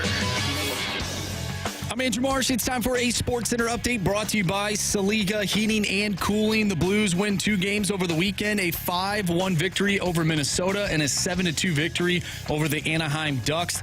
The Blues will take on the Nashville Predators tomorrow. And you can listen to that game right here on 101 ESPN. Pregame starts at 6. Puck drop is at 7. We talked earlier with Jeremy Rutherford, our Blues insider with The Athletic. If you missed that interview or anything from today's show, make sure you go to 101ESPN.com or check out the free Dobbs Tire and Auto Center's 101 ESPN mobile app. Just head to the podcast page and you'll find all of our full shows and interviews there. And it's all brought to you by the Schaefer Door Company. We're going to dive into the NFL next right here in the Fast Lane. I'm Andrew Marsh, and the Sports Center update is brought to you by Saliga Heating and Cooling, an independent American Standard heating and air conditioning dealer.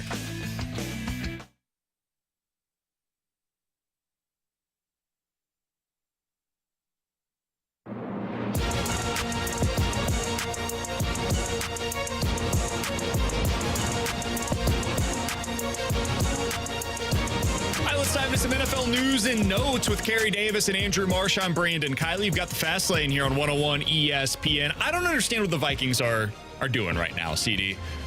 Apparently, they are having conversations with Aaron Rodgers. And the reason why that has been stated publicly is they feel like they're ready to win right now, and they are concerned about the possibility of, I guess, really wasting a year on a young quarterback that has no starting NFL experience with J.J. McCarthy, who they selected last year in the first round of the NFL draft. CD, I do want to get your thoughts on this, but I feel like we got to begin with the Vikings fan on this one. Oh, no, yeah. Marshy, what are your thoughts about the Vikings showing interest in Aaron Rodgers and that being the holdup on him? Because they're trying to decide what they want to do, and Rodgers has other options with both the Steelers and the Giants kind of on the back burner.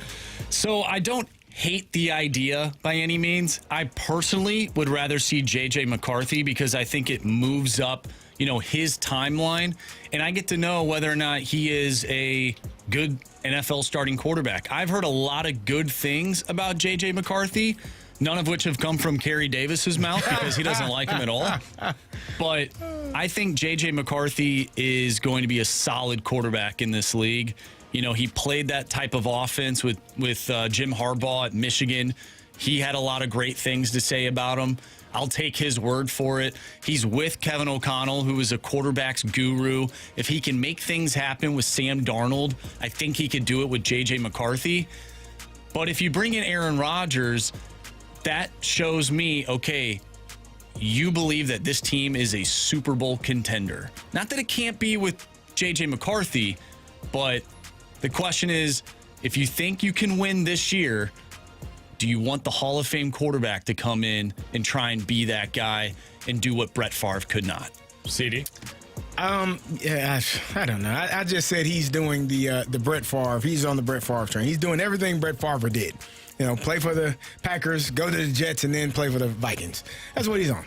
And hopefully doesn't do everything else who knows? Post-career. He's already kind of crazy. So who knows? But I think I said this to Marsh last week, and Marsh said he pushed back on it a little bit. I think it says a lot about J.J. McCarthy and what they think about him. Because if you drafted this young man in the first round with the expectation that he would have started last year had he not gotten hurt, and you went with Sam Darnold because the injury occurred. Now you're looking at bringing in Aaron Rodgers. For me, it just says that either he's still hurt or he's not the guy that they want to lead their franchise. And if he's still hurt, that to me is a problem.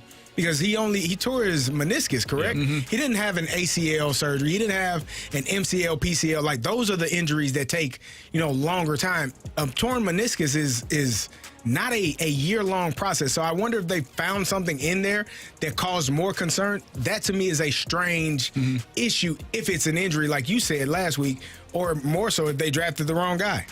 So that's the question that I have about J.J. McCarthy. I don't think I think he's the right guy. I really do. I think that they like him, and there's a part of me that thinks this is all BS. The concerns about J.J. McCarthy, you think? No, the Aaron Rodgers thing. Okay. You don't think he's going to the Vikings? I don't think he will. I don't think he will. All of the reporting suggests that they're making their decision right now, and it's in their court. And if they want Rodgers, Rodgers is going to be a Viking. If they don't want Rodgers, he's going to one of the Giants or the Steelers. Or could retire. Could retire as well. I That's wouldn't also play for seemingly them. out there. So if that's the case, then the Vikings would have already said that they don't want him. Yeah, that's if they're completely if it's out that on him. simple. I think this is going to happen, and I don't like it at all from the Vikings' perspective. It makes all the sense in the world if you're Aaron Rodgers. This is the best situation to go into. You got a good offensive-minded head coach. You've got good receivers, a solid offensive line. You saw what happened last year with Darnold. I don't know how Sam Darnold is a fine quarterback. I just don't get it from the Vikings' perspective, man. You find out what J.J. McCarthy is. You've got to get some answers here. It's time. The Falcons, we were all crushing them last year because they had Kirk Cousins on that 2-year deal effectively, and they weren't going to be able to find out on Michael Penix until 3 years in, and then you've wasted the rookie contract. The Vikings are doing the same thing, but maybe even worse by signing Aaron Rodgers. The report is that he wants $35 million a year. No. For how many years? 2 years. No, I'm 1 out. year guaranteed, but $35 a year. If you're bringing him in 1 year, that's it. I don't care. I can 2 go a year years, with Aaron Rodgers. $35 million. No shot. I'm not doing 2 years. That's it's probably crazy. what they're to caught me. up on. Maybe. It's absolutely crazy to me. I don't get it at all from the Vikings' perspective. All right, other thing that I wanted to get to here real quick, CD. The Bengals are fascinating to me. They're going all in on offense. Now, they've already signed Joe Burrow to $55 million a year. And then over the weekend, it comes out that they are signing Jamar Chase to the highest paid non-quarterback contract in the history of the NFL. And they got T. Higgins back at like $28 million a year, basically. Wonderful. The three of those players combined, if you look at their average salaries on their new contracts, will take up $120 million per year for Burrow, Chase, and T. Higgins. Can you win this way? Kind of hard to field the team if you don't have enough money left, huh? No, but they're going to try to outscore people, and they're probably going to try to draft well. And because it's going to have to hit in the draft. You're going to have to find, a third rounder that starts for you at defensive end or as a corner or a safety. You're going to have to build through the draft, and hopefully those young guys that they do draft, because I don't think they can bring back Trey Hendrickson at this point. They're because trying, apparently. They're trying, but how much money are you going to have left over? You're not going to be able to pay everyone. If 4 players take up, 50% of your cap, you're going to be struggling to figure out how to pay everyone else. So it's interesting to see what they do, but I don't think it's sustainable to win games with paying these offensive players this much money. Now, your quarterback's happy. He's happy as hell. I don't know how he's going to get them the ball because the offensive line has to block, and that's an important job as well. It reminds me of the way the two teams built. One, the Indianapolis Colts early on in the Peyton Manning era, where they had Reggie Wayne and Marvin Harrison both making big-time money on the outside, and I think they had Dallas Clark making decent money at that point in time as well. They were one team, and then finally it all came together. What was that, 2006? Yep. The defense came together. Bob Sanders had that great playoff run, but that was it. It was really that run. The other one it reminds me of, this is probably the more the closer comparison, is the New Orleans Saints with Drew Brees. When he was making a boatload of money and they built up that offense and they were putting up all those yards every year, but the defense stunk. So they went 7-9, 7-9, 7-9, 7-9, 11-5. And then finally they got that great draft in there where everything clicked for them and they went on a few-year run with Drew Brees at the end of his career down there in New Orleans. But that's what it's going to require. If you do this, you better have back-to-back unbelievable drafts. Otherwise, I don't think that you can win anything of substance. I agree. You're going to go 8-9 or somewhere between 8-9 and 10-7 every year. Yeah. Wild card contender, and then you hope that you get lucky and win a game or two in the playoffs. That's what they're 40 a signing night, for. 40 a week. Have a bunch of fun. Be a fantasy team. Yeah. But don't win anything meaningful. Probably not. With Carey Davis and Andrew Marchand, Brandon Kiley coming up next, we're going to bet the board here on the Fast Lane.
here on the Fast Lane with Carey Davis and Andrew Marchand, Brandon Kiley. So my understanding is I'm filling in for Jamie Rivers today for Bet the Board. Yeah, that's correct. Yeah. Oh, yeah, you are. Because you know what's going to happen, though. It's going to be the one time when we all want it to fail where it succeeds. Listen. It's happened before. Yeah, happens a lot around here, you know? Yeah. Anthony was responsible. He sent us his pick. What did Stalter go with? Let's start with them today. So Anthony sent us the Philadelphia 76ers and Houston Rockets. He wants the over of 222. It's at 224.5 right now, as I check. We'll give it to him. 222? Yeah, he's. Will we? The lines change. Yeah, right? it does. If he were here, it'd be 224.5. You know? You know what? Just saying. I am absolutely not. It's 224. You're the tiebreaker. I'm looking at it. I'm looking at it. It's 224.5. He would respect.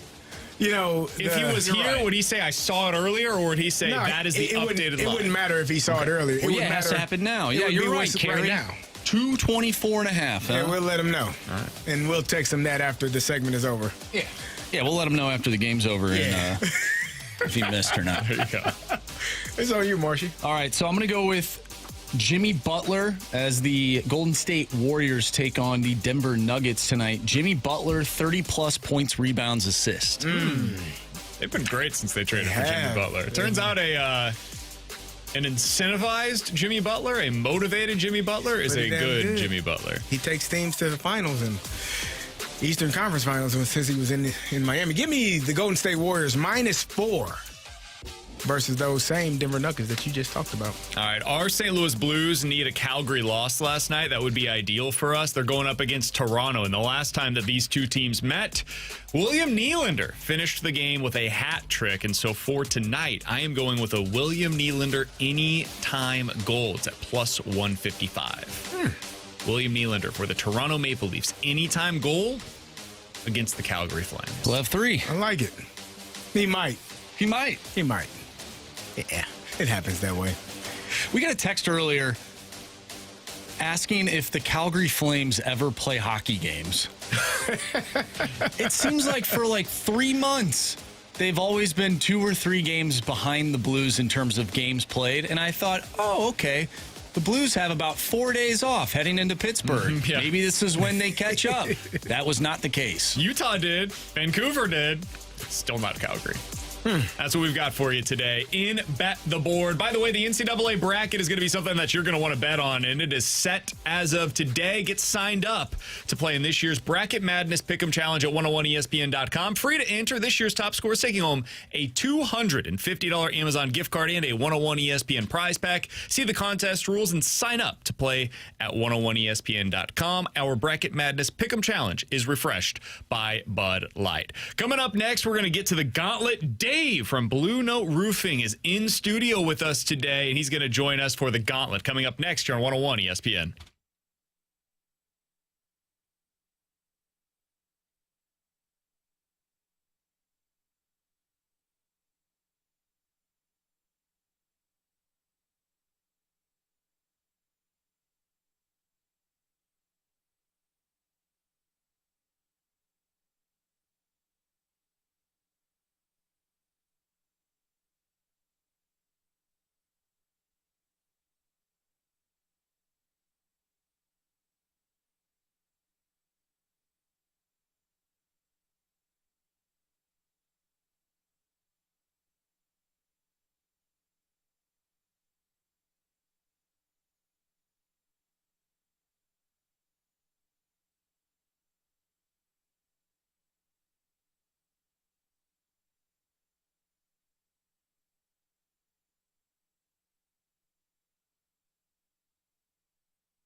categories, one challenger.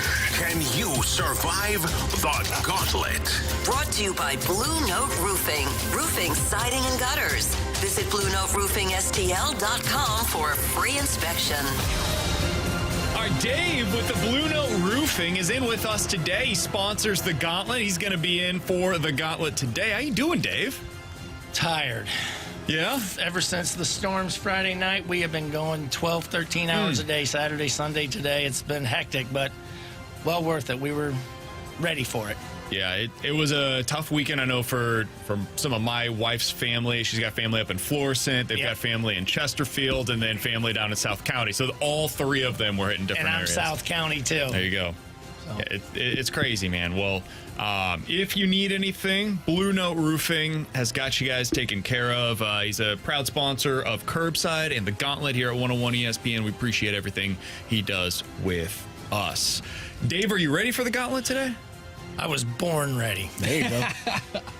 How do we determine now, Marshy? So who's going up? Dave just gets to pick. Right. Who do you want to go against? My fighting Illini. All right. There we go. ILL. I. Atta baby. Good Dave's luck, Dave. got CD. We'll see how this one goes. Good luck, CD. You too, bro. Please don't let it be random again. All right, well, Dave, you've done this before. Yeah. Tell me to spin the wheel, and we'll see what category you get. Marshy, spin that wheel. All right, so typically the listeners call in, they can't see the wheel. You can actually see the wheel right now, and you know that today we have baseball. All right. Are you cool with baseball? Yes, very much As so. long as it's not random, correct? Everything baseball is random these days, especially when you look at the Cardinals. Yeah, you ain't lying on that. Carey was very upset earlier. I know he is. I love when he gets all upset. All right, Dave, you know the drill. You get 4 questions. You and CD will have the same 4 questions. If you need to take the options and you get it correctly, it's worth 1 point. If you get it right straight up, you get 2 points. And, of course, if you get the question wrong, it's worth 0 points. Are you ready to go? Yes, I am. All right, here we go. Question number 1. Mariano Rivera thrived as a setup man in the Yankees' 1996 championship run. Who actually closed games for that 92-win squad?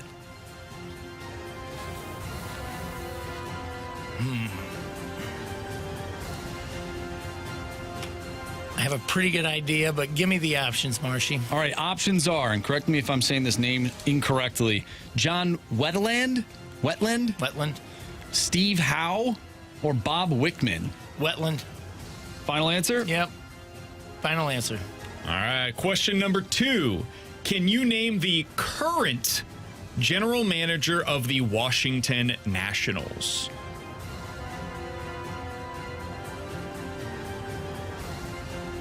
Did he leave?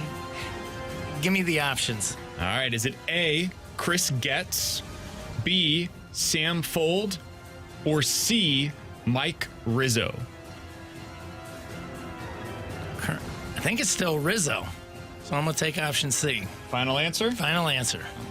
Question number 3. Only 3 individuals have smacked 300-plus homers while playing at least 2/3 of their games at second base. They are Robinson Cano, Rogers Hornsby, and who else? No, Hornsby. I'm going to go Jeff Kent. Final answer. Perfect. All right, question number 4. Final question for you, Dave. In the early 2000s, Davey Lopez compiled a record of 144 and 195 as whose skipper? Who was he the manager for in the early 2000s? There's Davey Lopes. Mm-hmm.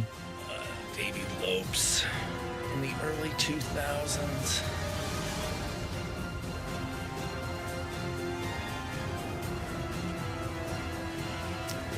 I'm going to kick myself. Give me the options. All right, is it A, the Brewers, B, the Reds, or C, the Padres? Brewers, Reds, or Padres? I think it was the Padres. Option C. All right. Final answer. Is it option C? That was the Padres, right? That is correct. Yes. All right, let's get Carey Davis back in here. Dave, how you feeling after those 4 questions? Better than the random ones. Right. Feel good. We got CD coming back in ready to go for us today. I think CD is going to be thrilled to hear that we've got baseball as his category. I love baseball. FYI, there were no Cardinals. Oh, man. That stinks. All right, Carey, pack a lunch. All right. Here we go. Question number 1. Mariano Rivera thrived as a setup man in the Yankees' 1996 championship run. Who actually closed games for that 92-win squad? 92? 92. I feel like last name starts with a W. Might be wrong. I need the options. Options are John Wetland, That's what I was thinking. Steve Howe, or Bob Wickman. John Wetland, final answer. Question number 2. Can you name the current general manager of the Washington Nationals? Of course not. Options, please. All right, option A, Chris Getz. Option B, Sam Fold. Option C, Mike Rizzo. I should have did the Bob approach. Yeah, just give me the options. Pick answer B. Can you give me those names again? Chris Getz, Sam Fold, or Mike Rizzo? Rizzo. Anthony Rizzo, his brother, I guess, huh? Give me A, Getz. Final answer. Question number 3. Only 3 individuals have smacked 300-plus homers while playing at least 2/3 of their games at second base. They are Robinson Cano, Rogers Hornsby, and who else? 300 home runs. Second baseman, like Rhines. Ryan Sandberg. No, I don't think he hit the ball that hard. Oh, this is awful. Options. Options are Joe Morgan, Jeff Kent, or Ryan Sandberg. God, to be more careful. I don't think it's Ryan Sandberg might have been like 260 something. Jeff Kent did hit the ball really hard. I like that one. I'm going to go with Jeff Kent. Final answer. Final question for you, CD. In the early 2000s, Davey Lopes compiled a record of 144 and 195 as whose skipper? Who is he the manager for in the early 2000s? Davey Lopes. I feel like it was somewhere. San Diego was in my mind, but I don't think that's... Okay, give me the options. The options are the Milwaukee Brewers, the Cincinnati Reds, or the San Diego Padres. That stinks. Give me the Padres. Final answer. There you go, All right. Hate that I had to take options on all those. Let's go over these questions. We'll start with question number 1. Mariano Rivera thrived as a setup man in the Yankees' 1996 championship run. Who actually closed games for that 92-win squad? Carey, you took the options. You said John Wetland. Dave, you also said John Wetland. The correct answer is John Wetland. What? Dave actually did need the options. We're tied. I couldn't think of the last name. I know he's number 30. W. I knew it's W. I was thinking M, and then I go, wait a minute. No, it's Wetland. We're tied all at 1. Let's go down to question number 4. In the early 2000s, Davey Lopes compiled a record of 144 and 195 as whose skipper? Carey, you're like, I'm thinking it's San Diego. Give me the options. Then you heard the option, the San Diego Padres.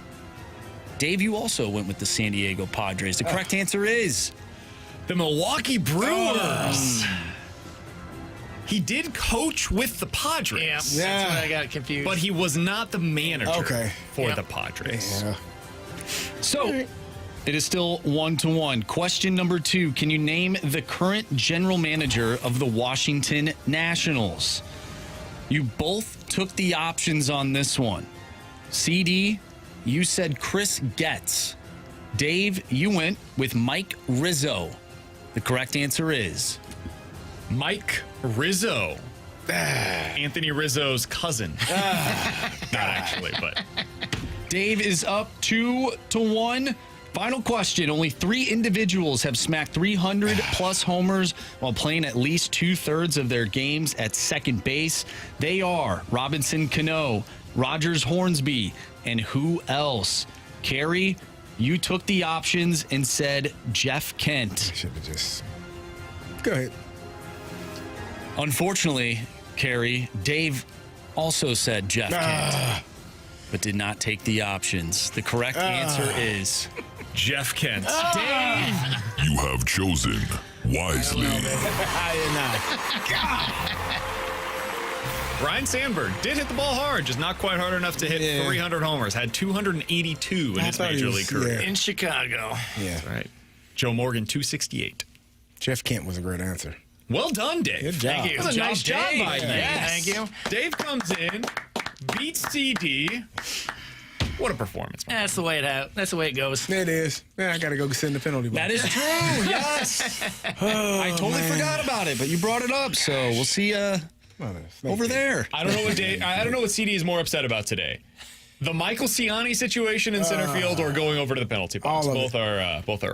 I'll go sit in the penalty box, too. I'm upset There about you go. Siani also. Dave, appreciate you, man. Thanks so much for hopping in today. Congratulations. Dave, we'll have you on tomorrow. You give me a caller. I'll be out in the field, but I can take the 4 o'clock call. All right, of course. Dave with Blue Note Roofing, we appreciate him hopping in. If you guys have any issues, especially coming off of this weekend, tons of storms, of course, he'll be able to help you out. All right, coming up next, we got to get back into the St. Louis Blues. They have officially developed an identity. What is the reason for that identity, though? We'll talk about it here on The Fast Lane on 101 ESPN.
Fellas, this is Carey Davis, and by now you probably have heard me talk about Blue Chew. It is an online service that delivers the same active ingredients as Viagra and Cialis in a chewable form and at a fraction of the cost. So what are you waiting for? If you could benefit from a little extra oomph in the bedroom, Blue Chew can help. Blue Chew is their licensed medical providers will work with you to find the right ingredient and strength for your prescription. Blue Chew's tablets are made right here in the USA, and they ship and prepare direct, so it's cheaper than the pharmacy. And if you're ready for a great offer, how about free? Go to BlueChew.com and get your first month free when you use our promo code WXOS at checkout. You'll pay just $5 for shipping. That's BlueChew.com, promo code WXOS, and receive your first month free. Then you can be ready to chew it and do it. Your partner wants you to do whatever it takes to make your sex life better. Blue Chew is your secret weapon for the bedroom or wherever you want to get it on. BlueChew.com, promo code WXOS. Pay just $5 at checkout at shipping for shipping. And BlueChew.com, you can be ready to chew it and do it.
It's 3 zones. The forecheck is huge defensively.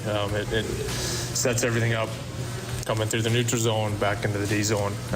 It makes the defensive side of the game a lot easier if we can get a good forecheck, and we've been really, really focused on that, being consistent, getting pucks down below the goal line.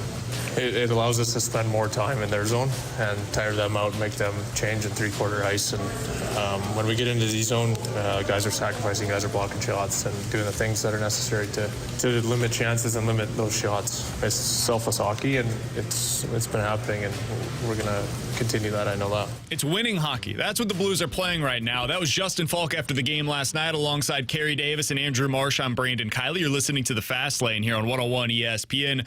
Carey, the Blues have developed an identity now. They know exactly who they are, and what they are is a team that wins with goal suppression. They have allowed 3 or fewer goals during regulation in 10 of their last 12 games. That is the entire span of what they have played since the Four Nations break. The last time that they gave up more than 25 shots in any game at 5-on-5 was February 6th. It's been about 6 weeks since the Blues last gave up 25 or more shots at 5-on-5. That took place against the Panthers. They are shutting down the middle of the ice. The opposition is not getting to the high danger areas any longer. The goaltending has mostly been fantastic since the break, but it's also a reflection on what's happening in front of them. And so my question to you, CD, how did we get here? Like, what led to this team not just playing good hockey, which is, of course, what we're seeing right now, but playing this style of hockey and getting this kind of buy-in from Jim Montgomery? I think the one thing that you just heard during that cut was selfless hockey. He talked about getting the puck in the O zone and keeping it down there and getting the opposing team tired. And when the puck is in the D zone, guys are sacrificing themselves. We talked about it earlier. You know, if I see a teammate stepping in front of a slap shot and I haven't done it yet, then I kind of feel like the odd man out. So they're all being selfless. They're all sacrificing their body and you know, potential injury and things like that to make sure that they aren't allowing shots on goal.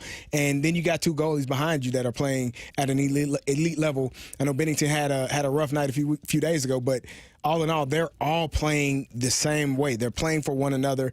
And I wrote it down because I was writing it down as I was listening. He said selfless. And when we had Monty on last week, he said selfless. Guys are playing for one another. They're playing for their teammate. And so one thing that I know is when a coach and the team and the players are parroting one another, they're saying the same words, they're using the terminology, it's finally starting to get through. Like earlier in the season, I mean, even, you know, when Bannister was here, when Berube was here, you didn't have players and coaches using the same words of what we're trying to accomplish. If I can hear as a coach, if my players are saying the things that I'm saying in film sessions, at practice, in games, that means it's starting to click and they're starting to understand the message and not just understand it, but buying into it and actually doing it. So you're hearing that word. For me, that was a trigger word. When I heard him say selfless, well, oh, hell, Monty just said that last week. Interesting. So that's something that they're all working together and they're all in line, and you're seeing the play from those things happening. Marshy, earlier today, you asked me a question when we were getting ready for the show. Does this all start with Braden Shen? What did you mean by that? Well, he's the leader, right? I feel like he not only carries this team at points throughout a game, throughout the season, on the ice, but I feel like his impact is so much more than just what he brings on the ice. Like, all these guys love this dude. And that's why at the trade deadline, when his name got brought up, I was like, why would you get rid of this guy? We saw it last night. The guy, you know, I feel like I've never played 1,000 games in the NHL. I have no idea what that's like to even play a game, let alone play 1,000, and then have an entire ceremony dedicated to me beforehand. I'm sure that's a very emotional moment for him. And then a minute into the game, he scores. He sets the tone. Yeah. His teammate, Jordan Carey, gets blasted in the head by Jacob Trouba. What does he do? He fights. This guy is a leader through and through, on and off the ice. To me, I think it starts with him, but maybe there's another guy that potentially it goes through. I've got another name that I would throw into the mix. I'm intrigued to hear. Because I don't think Braden Shen has changed his game at all. I think he's been this guy. And we've seen, despite him playing that way and being that leader inside of the locker room, it has not always looked like this on the ice. So something has shifted this year. What is it that has shifted? And Jim Montgomery is a big part of this. I don't want to diminish that at all. And Braden Shin is a big part of this. I'm not trying to diminish his role in it at all either. I think it's Dylan Holloway. Oh. And let me explain this. I like that.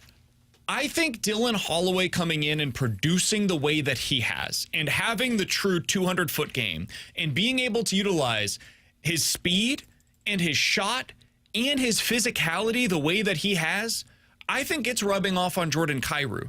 If you look at any of the reporters that are out at practice on a day-to-day basis, who is it that are the last guys on the ice now? It's Dylan Holloway and Jordan Kyrou. Mm-hmm. They're always doing stuff after practice together. I would be fascinated to hear Kyrou talk about this in an honest moment, like get his off-the-record thoughts. But I do wonder if Kyrou saw this, because Kyrou's one of the most skilled players in the league. Mm-hmm. There are very few players that can go one-for-one with Kyrou with his passing ability, his shot, and his speed. Holloway's one of them, man. Mm-hmm. He's got all of those attributes and then some. And so for him to come in, have this kind of success, immediately be rewarded with like top-line or second-line minutes, I wonder if that has rubbed off on Kyrou, and that's really what has elevated this team to where they're at. So to me, what's changed from what we've seen in previous seasons is Dylan Holloway's involvement and the style of play that he brings to the table, getting in on the forecheck, doing all of the right things, and having that 200-foot game. I think it's resonated with the rest of that room. And he does a good job of extending shifts. Like, you know, some guys will get off the ice, but he'll make sure that he's out there just for a couple extra seconds to make sure that puck's down in the defense, you know, in the offensive zone. You know, just working just a little bit harder to set up that next line for success, because that's really what it's all about, right? Like, you put in all the work in the O-zone just so that next line can go out there and keep that momentum going. He's one of those guys, and he's got a great shot, too. We saw that on the power play last night with the one-timer.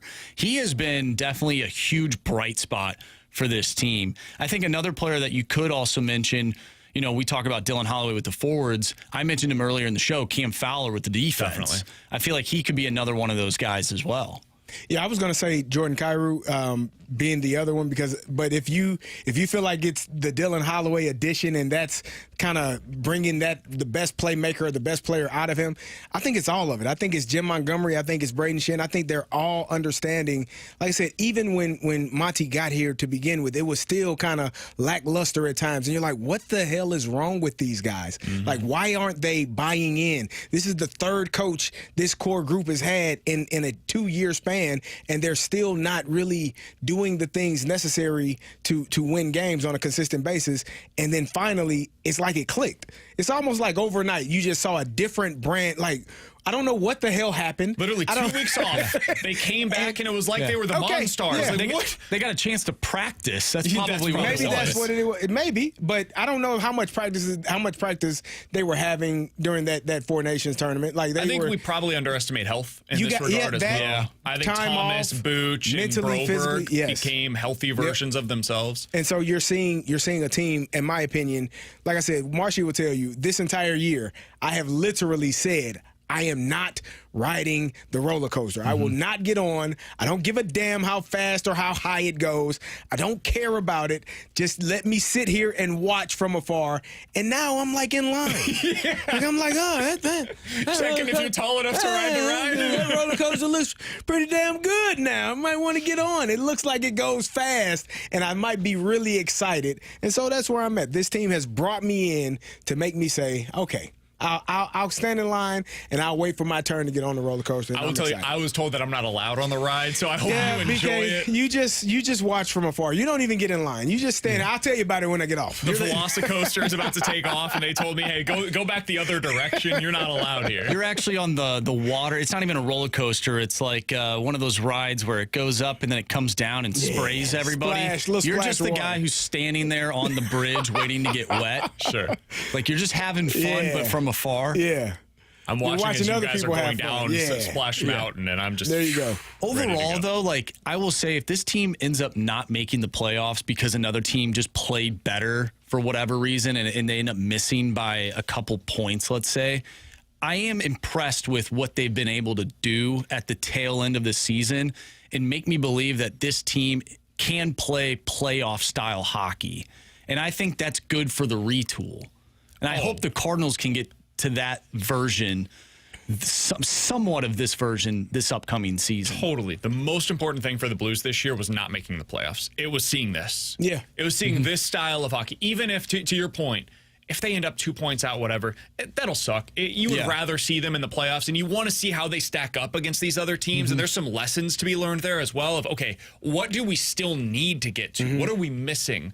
But we've seen Holloway develop into a legit top six forward. We've seen Zach Bolduc develop into a top six forward that can play third line minutes for you. Booch looks like himself again. Thank God. That looked like a disaster earlier in the year, but he looks great.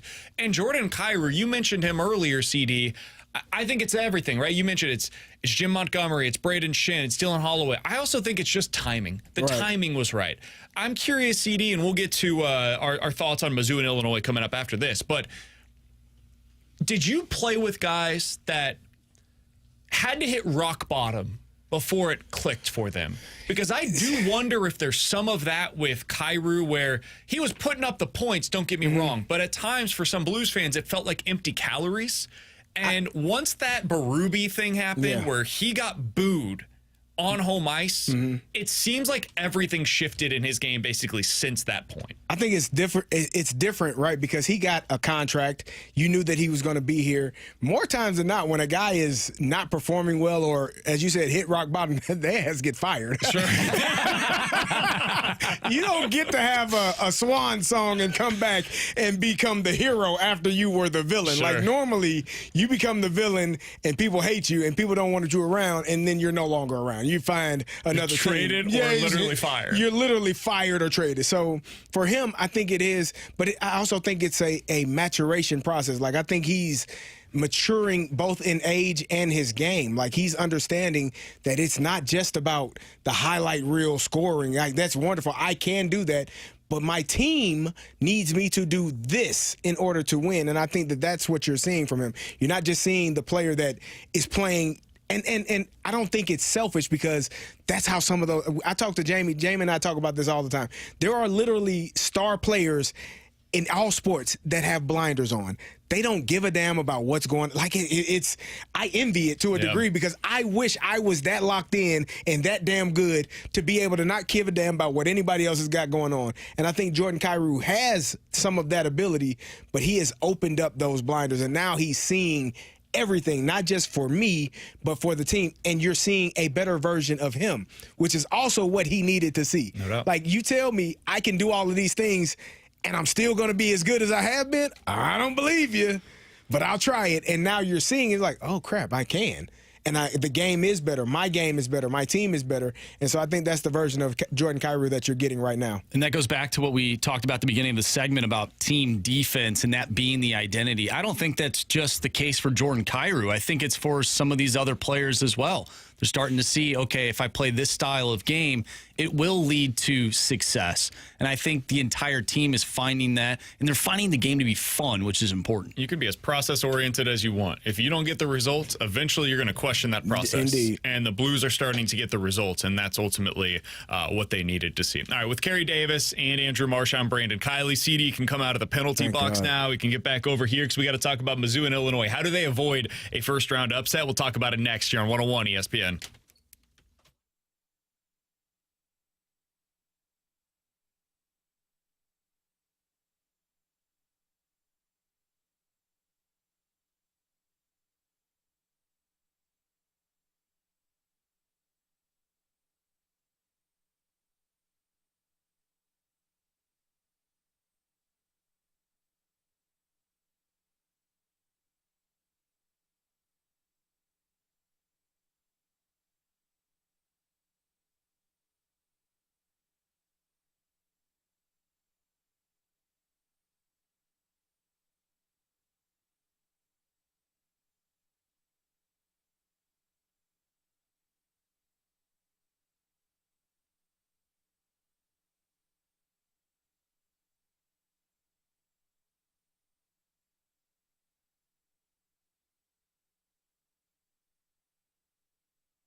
101 ESPN Sports Center. I'm Andrew Marsh. It's time for a Sports Center update driven by Johnny Londoff Chevrolet and Johnny Londoff Autoplex. We just got done talking about your St. Louis Blues. The Blues pick up 2 wins this weekend and will take on the Nashville Predators tomorrow night. You can listen to that one right here on 101 ESPN. Pregame starts at 6.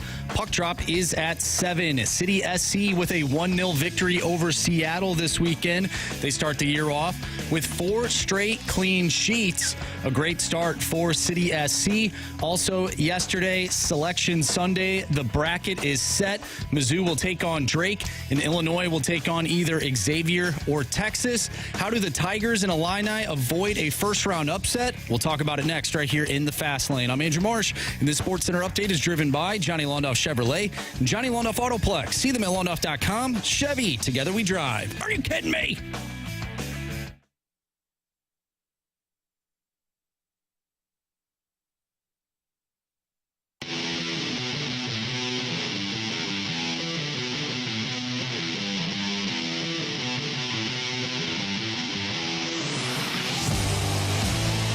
Is set. Illinois is taking on the winner of Texas and Xavier. Missouri will be facing off against the dreaded Drake. I'm supposed to be worried about the 30-win Drake team.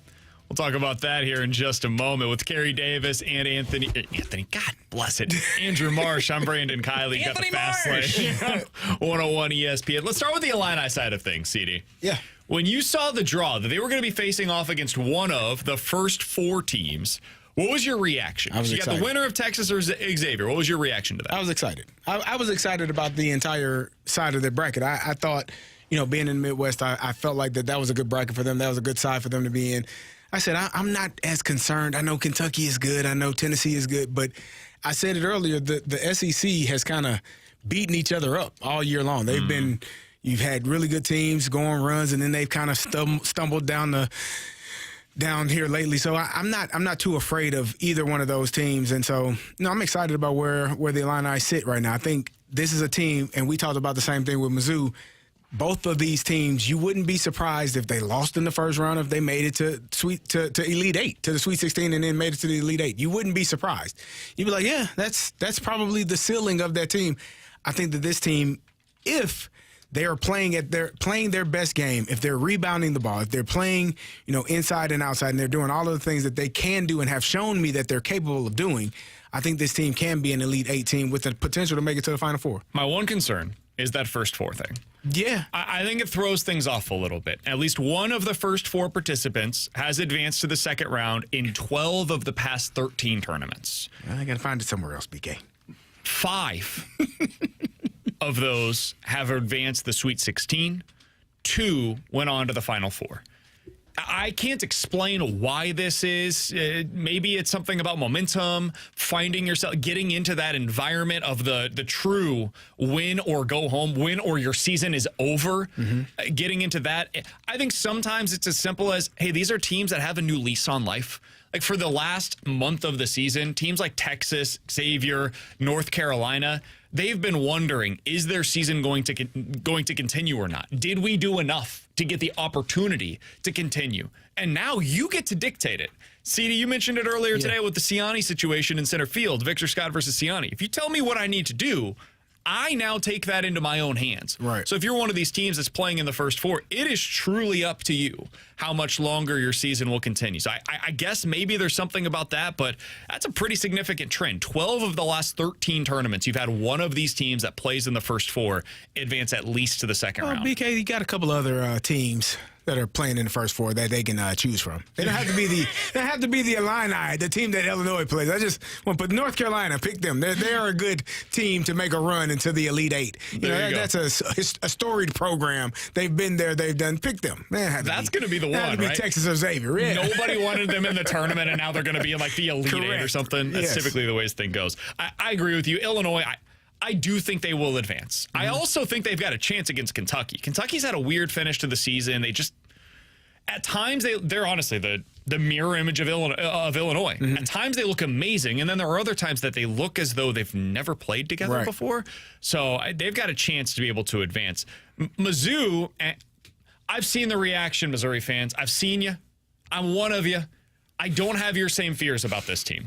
BK, I need you to stop.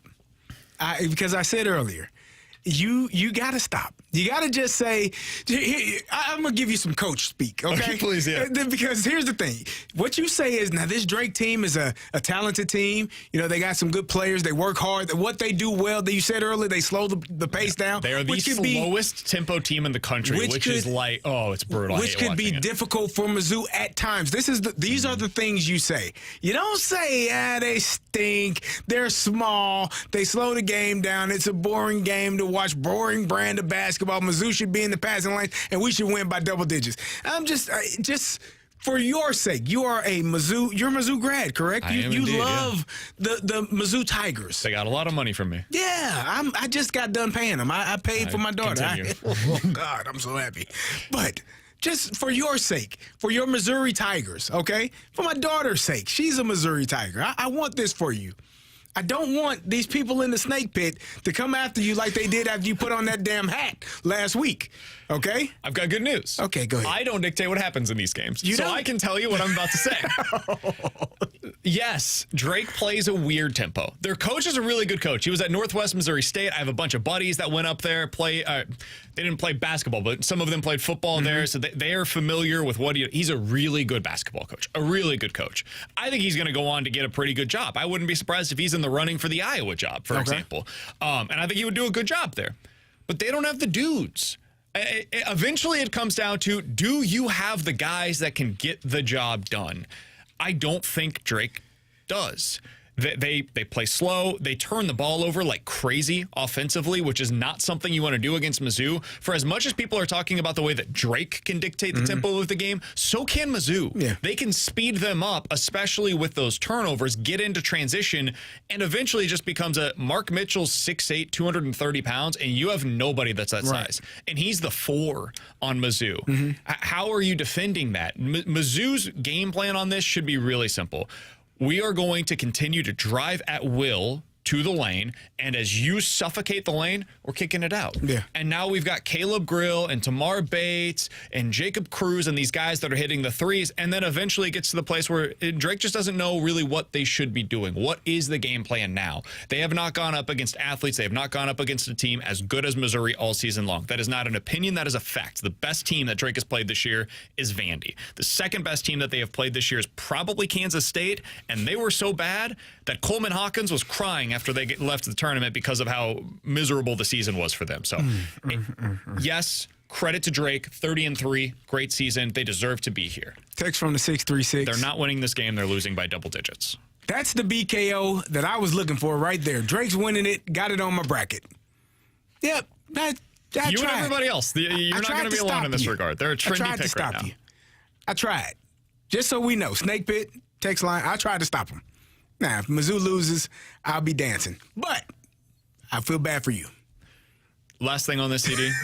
The last time that a number 6 seed made the Final Four was 1992. That was also the year that I was born. Oh. It is the longest drought of any seed in the NCAA tournament. Can Mizzou or Illinois buck that trend? Can they do it? I hope. I mean, I can't say for sure. Like I said, I do. Illinois is one of the most frustrating teams this year. They have been so frustrating. But watching Coach Underwood get an entirely new team. You talked about Coleman Hawkins, no longer on the Illini. That was a terrible thing. It hurt my pride. It hurt my heart to watch that young man go through and cry and do all those things because I know he wants to win. He wanted to play well. But this is an entirely different team than the last year's team, than the team before the year before. Like what Illinois has, and they have played really well at times. If I know which version of Illinois is showing up, I would be very high on them because to me, the highest version of an Illinois team that has played this year is a 2 or 3 seed, without doubt. I think you could probably say the same thing about Mizzou. Totally. A 2 or 3 seed if they're playing their best basketball, which both teams have done during stretches of this year, but just not towards the end of the year. If that 2 to 3 seed team that Illinois can be shows up, I think they can make it. I'm sure they can make it to the Elite Eight and to the Final Four. All of the March Madness begins this week, and you can come watch the games this Thursday and Friday with 101 ESPN and Bud Light. Join BK and Ferrario and the Fast Lane from 11 until 5:30 at Helen Fitzgerald's. That's on Thursday. And then on Friday, you can watch both shows broadcast live from Cyberg's on Dorset from 11A to 6P. Come out, enjoy some food, a cold Bud Light, 101 ESPN giveaways, and plenty of screens to watch all of the games. You can get all of the details at 101ESPN.com. The tournament tip-off watch party are refreshed by Bud Light. Easy to drink, easy to enjoy. Coming up next, we continue our show with the Sports Six-Pack. CD, my one requirement from the wife going into today's show to be able to stay here for the afternoon was to have one Sports Six-Pack, and we'll get to that next year on 101 ESPN.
It's time for the Fast Lane to answer your sports questions. I want to ask you a bunch of questions. I want to have them answered immediately. Asking me all these weird questions. Answer the question. Answer the question. Answer me! The Sports Six-Pack is now.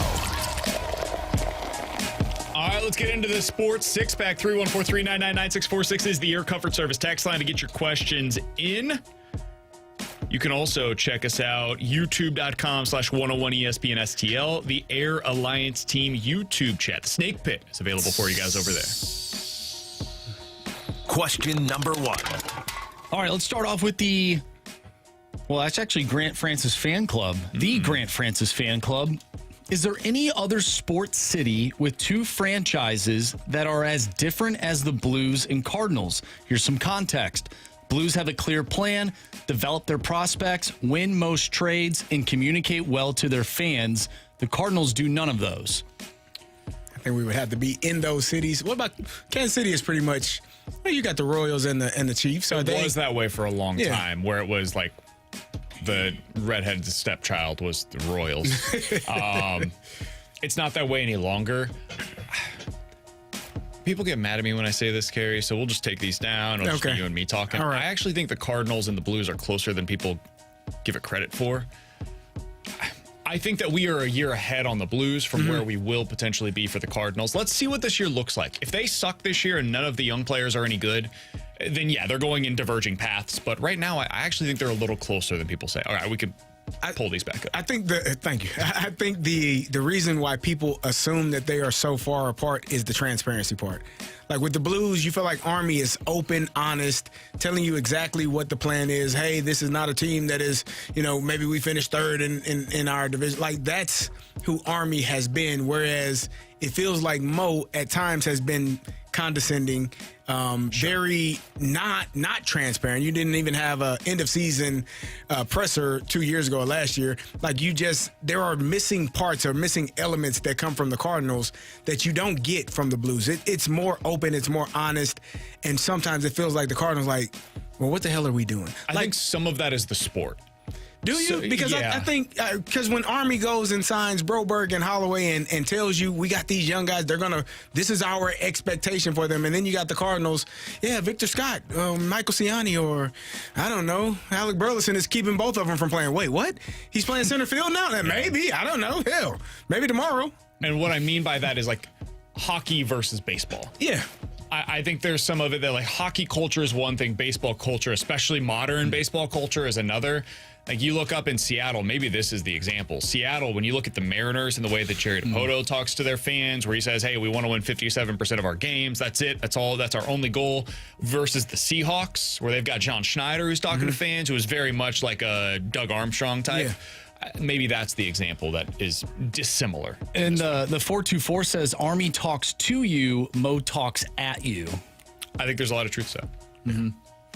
The 618 says Cleveland. I could see that. Maybe like the Cavaliers and what they're doing compared to the Browns. Or you can even throw the Guardians in there as well. Pittsburgh.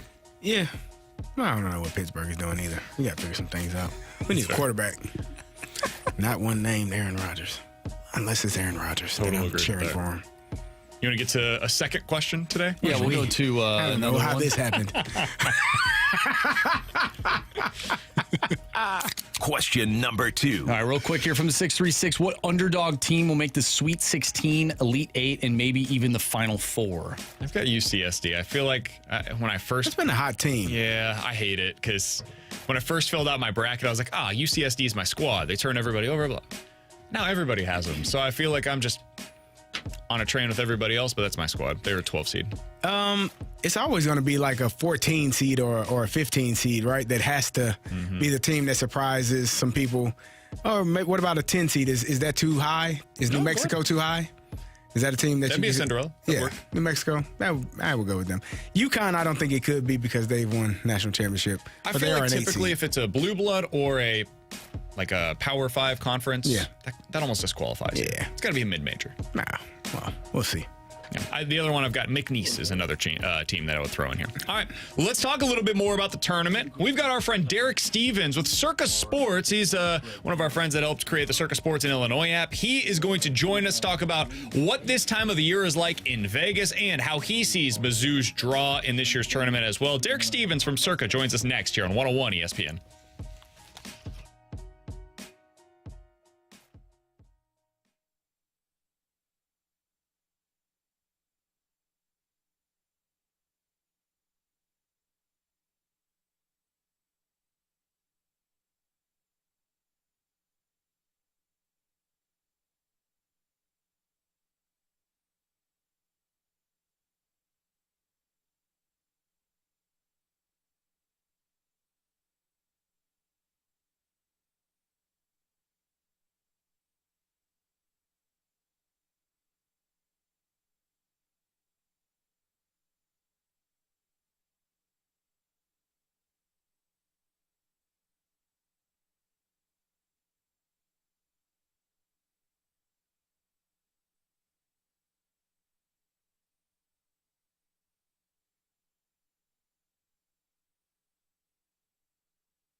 With Carey Davis and Andrew Marsh, I'm Brandon Kiley. Always happy to go out to the Callier and Thompson hotline, be joined by our friend, the man in charge over at Circa Sports. You know him from our live reads that we do for Circa Sports in Illinois. He's Derek Stevens. Appreciate his time here on 101 ESPN. Derek, with Carey Davis, I'm Brandon Kiley. How you doing, man? I know this is a busy time of the year for you guys over at Circa. Oh yeah, it's the busiest actually. This is a great time of year, going from conference tournaments to Selection Sunday to now we're off and running here tomorrow. This is going to be a great next 3 weeks, that's for sure. Well, Derek, I think you may have answered my question. My question was going to be, what is busier? Is it the Kentucky Derby, Super Bowl, or the first weekend of the tournament? Oh, you know what?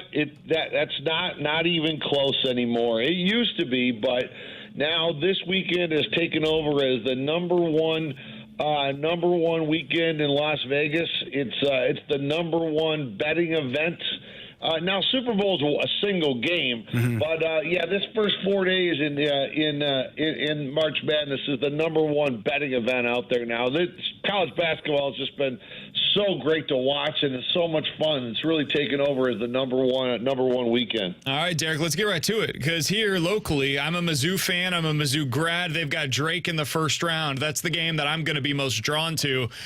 How are you seeing this one from a handicapper's perspective? How do you see the matchup? Well, going in, it seems really like Mizzou should be, really in charge of what's taking place here. When you look at who's going to come out of the West, Drake's 125-1. Missouri's only 19-1. I tend to think we're going to see Missouri money that's going to come in. I think we opened at a 6. We went to a 6.5. So we've seen Missouri money here so far. Now, Derek, my Illini have a team that is not. We don't know who they're playing yet. Do those numbers change? You probably have it set for who's going to win, but can it change depending on how that team wins that game going into the after playing out the first 4? Yeah, it definitely does. There's two elements that play into it. Our guys in our risk room, they've got a conditional number that'll be ready to go, but it's subject to 2 variables. One, will one of the teams playing in the play-in games, will they really outperform, or will they look like they got lucky? That's one component. And then number 2, would there be a significant injury?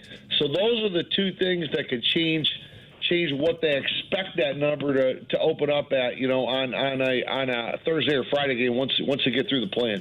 Speaking of an injury, thinking about Cooper Flagg for Duke, one of the number 1 seeds, how does that change whether or not he's playing? When you get the information that he is or is out, how do you go about that?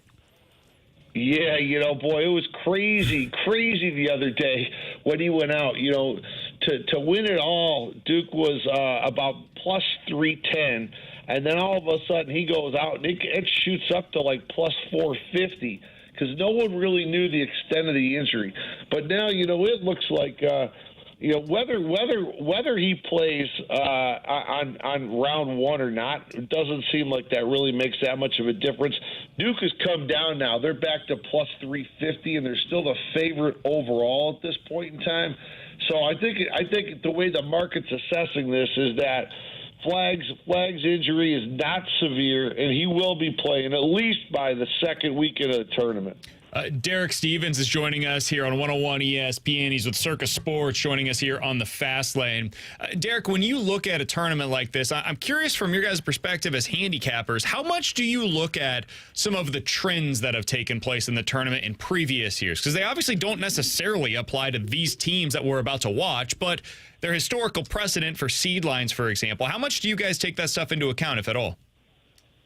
Oh, yeah, our guys posting the numbers. I mean, you have to look at history because it's amazing how history can repeat itself. I mean, frankly, when you take a look at like one of the stronger trends from a betting perspective, over the course of the last 8 years, one of the strongest betting perspectives is betting the unders in the first half of the first round and the play-in. So like the Tuesday, Wednesday, and Thursday games. Betting first half unders has been a pretty tried and true winner for you. I think I think it's maybe 8 out of the last 10 years you end up coming out ahead on that, and a few of the years it's substantial. It's like it's a material advantage. I think some of that has to do with the fact that there's an awful lot of jitters for these young athletes to come out. They're on a high right now if their team just barely made it in, and then you're going to a foreign court. It's tough to get adjusted. So unders in the first half seem to have been a pretty strong trend, and it is taken into account when the lines are being made. Derek, does a team's pedigree go into how you all set those numbers? I'm thinking of a team like UConn, 2-time national champ, but they're an 8 seed. They find a way to beat Oklahoma, and then they play Florida to go to the Sweet 16. Does that matter to you all at all? Yeah, I mean, I think there's one thing that's another trend that really stands out is that, to go deep in March Madness, there's a lot to be said for experience. Experience on the player side is one thing. Experienced point guard, things like that. That's what but experienced coaching staff, because they know how to do the travel. They know how to set the schedule. They know when to get the players up in the morning. They know when to do the walkthroughs. Experience is exceptionally important in this tournament, so it does have a big factor. And yeah, even though it's a down year for UConn, you don't necessarily want to run into them. Mm-hmm.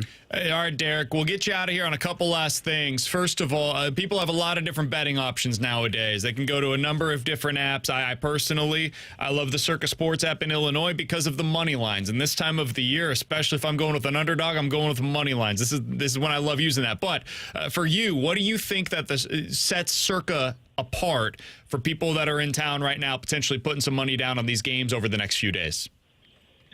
Yeah, I've always been a big, strong advocate that you have to have multiple sports betting apps on your phone, and you want to have different types of sports betting apps. Circa acts a little bit different than maybe some of the others, than maybe a BetMGM or a DraftKings or a FanDuel or something like that. We're kind of known that we take big bets, and we're also known that we run a low hold model, which means our splits are tighter than others. So I think it's important for your listeners to make sure that you've got a couple of different sports betting apps, and that's because every sports book's going to have different lines, because we have to move our lines according to the money. So I think it's important to check it out. Will it make a difference in a given day? Maybe, maybe not. But over the course of a year, it's an absolute certainty that you need to price shop. You got to be able to find the right number. If you can lay 6 instead of 6.5, yeah, it might not make a difference tomorrow, but it's going to make a big difference at the end of the year. So I think Circa Sports is a very valuable sports book to have on your phone, and I think that's the one thing that we can give to people in Southern Illinois and the St. Louis area. All right, Derek, we'll get you out of here on this. On Saturday, you can hang out with myself, Alex Ferrario, Jamie Rivers at Max in downtown Alton, Illinois for Circa Sports Illinois' watch party. Come enjoy food, drinks, prize giveaways, nonstop basketball action. You can check us out 6 to 8 o'clock at Max in downtown Alton, Illinois with myself, Alex Ferrario, Jamie Rivers, and Circa Sports. Derek, what can people look forward to if they come out and hang out with us over at Max in downtown Alton, Illinois? Yeah, we got 2 days of it, and we're going to be there Friday and Saturday. Our whole crew is going to be here from like 2 o'clock to 8 o'clock both those days. Just a whole lot of giveaways, a lot of reasons to help people download and fund. We're giving away a lot of merch. We're giving away, some bonuses for people to jump onto our app, and it should just be a great day. I mean, nothing better than the first couple days of March Madness, and we're just glad to be in Alton with you guys. This should be a hell of a lot of fun. It's going to be awesome. Max is one of my favorite places to watch the games as well. Hey, Derek, appreciate the time, man. Enjoy yourself this week. Enjoy the action, and we'll talk with you again soon. All right, great to talk to you guys. Take care. Absolutely. That's Derek Stevens with Circa Sports. I personally use them with Circa Sports Illinois app, so we'll be betting, I would imagine, a decent amount with them over the coming days and weeks. With Carey Davis and Andrew Marsh, I'm Brandon Kiley. We have not talked a ton today about the bracket, how we are going to be filling it out. I want to get CD's thoughts on this. I asked Derek about some of his thoughts on the trends. What do you think about the 5s versus the 12s? How do you view the fact that 3 of the last 4 years, we've seen a 15 seed upset a 2? Does that matter for this year's bracket? We'll get into some of that, how we're filling out our respective brackets next here on 101 ESPN.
favorite time of the year, CD.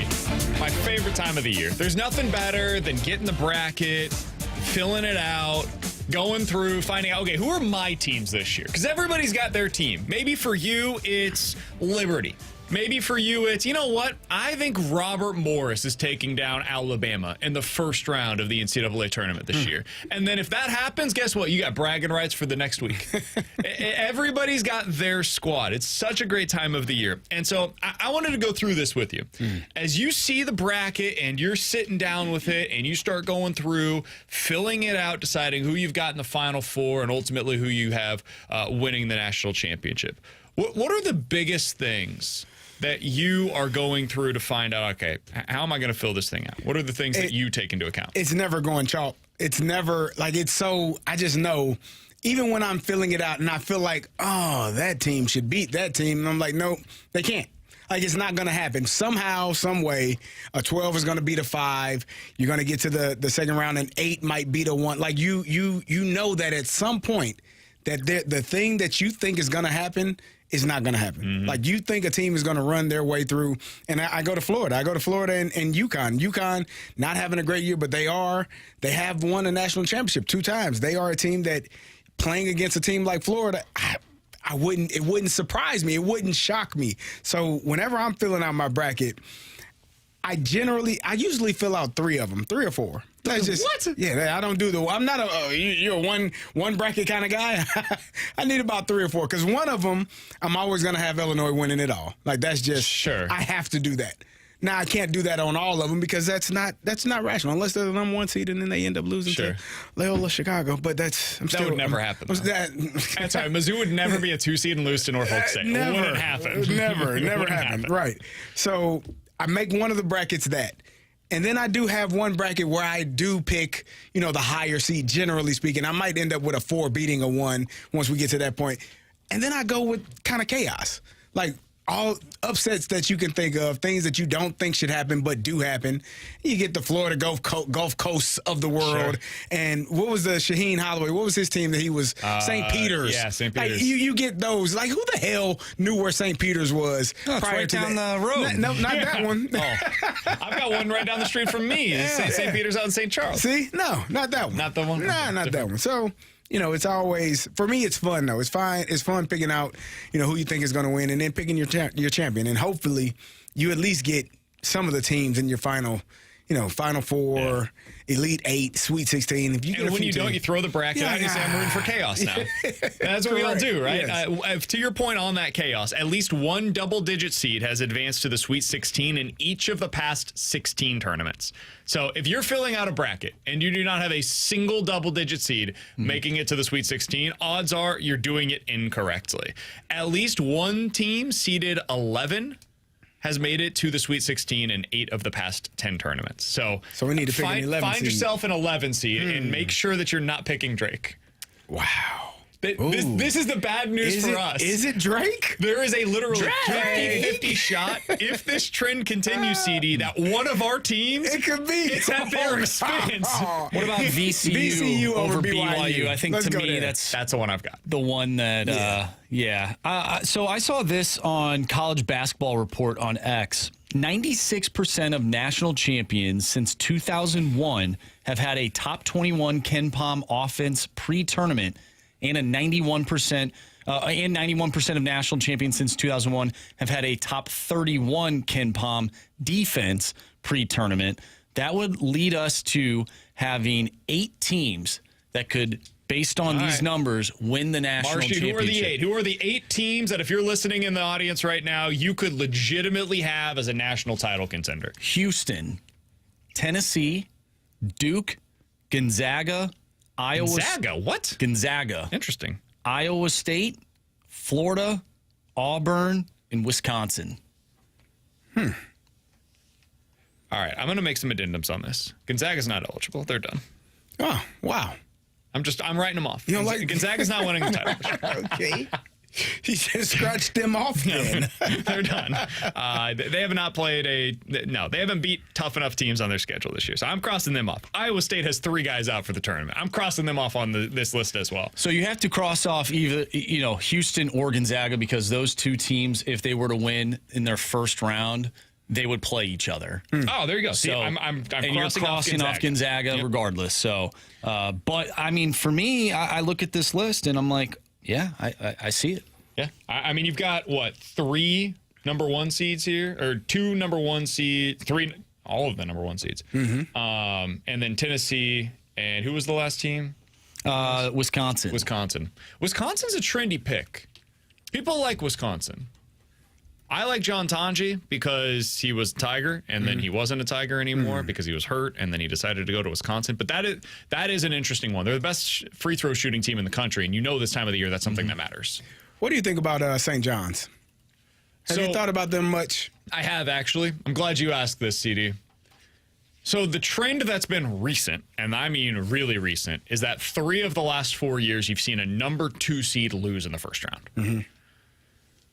If there is a 2 seed, I don't think that any of these 2 seeds are losing, but we never think a 2 seed is losing. I have a matchup 2-15 that I really? Yes, I do. I have one. I think it's gonna be the biggest upset of the first 2 days. So my question, I asked this of a buddy over the weekend. I said, if a 2 seed is going to lose, who will it be? Because we never believed this is going to happen. We never believed that a 1 seed would lose, and guess what? They did. Mm-hmm. So you've got to be willing to at least open your eyes to the possibility when you're in these kinds of games.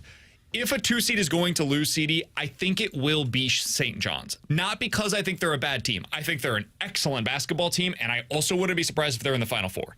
They are that kind of good. However, typically the formula for this, at least in some of the recent history, playing slow or relying heavily on defense. Mm-hmm. If you're one of those teams, fewer possessions, and especially if you are all defense, less about the offense, it opens things up for the opposition, the lower ranked opponent, to be able to stick in the game for longer. And then suddenly you get tight, they start playing with confidence, they rain down a couple of threes, and then boom, it gets away for you before you believe it. That was what happened for Norfolk State, ladies and gentlemen. Yeah. And it's happened recently. St. John's is the best defense in the country this year. Their offense is 65th. Okay.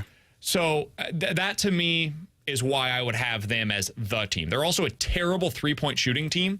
So maybe they shoot a bunch of threes, they end up missing more of them than you'd expect.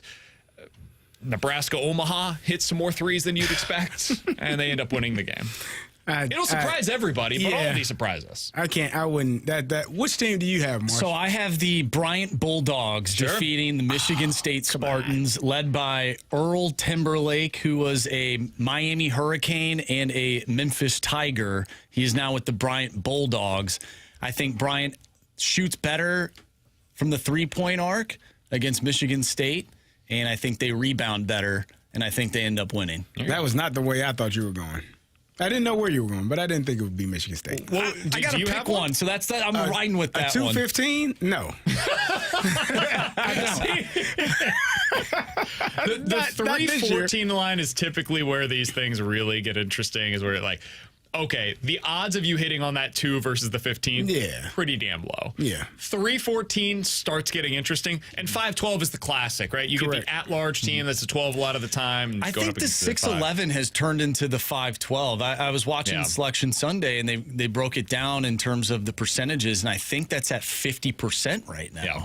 It's which close, is man. Scary if you're Mizzou and Illinois, because maybe if the scary numbers, for BYU, they're the team that's losing.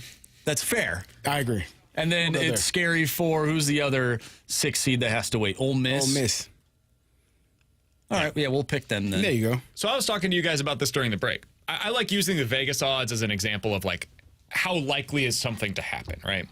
So you look, for example, at some of these lines, like Houston versus SIUE. God bless it, SIUE, and congratulations for making it to the tournament. It's a 28.5-point line, 28 points in favor of Houston.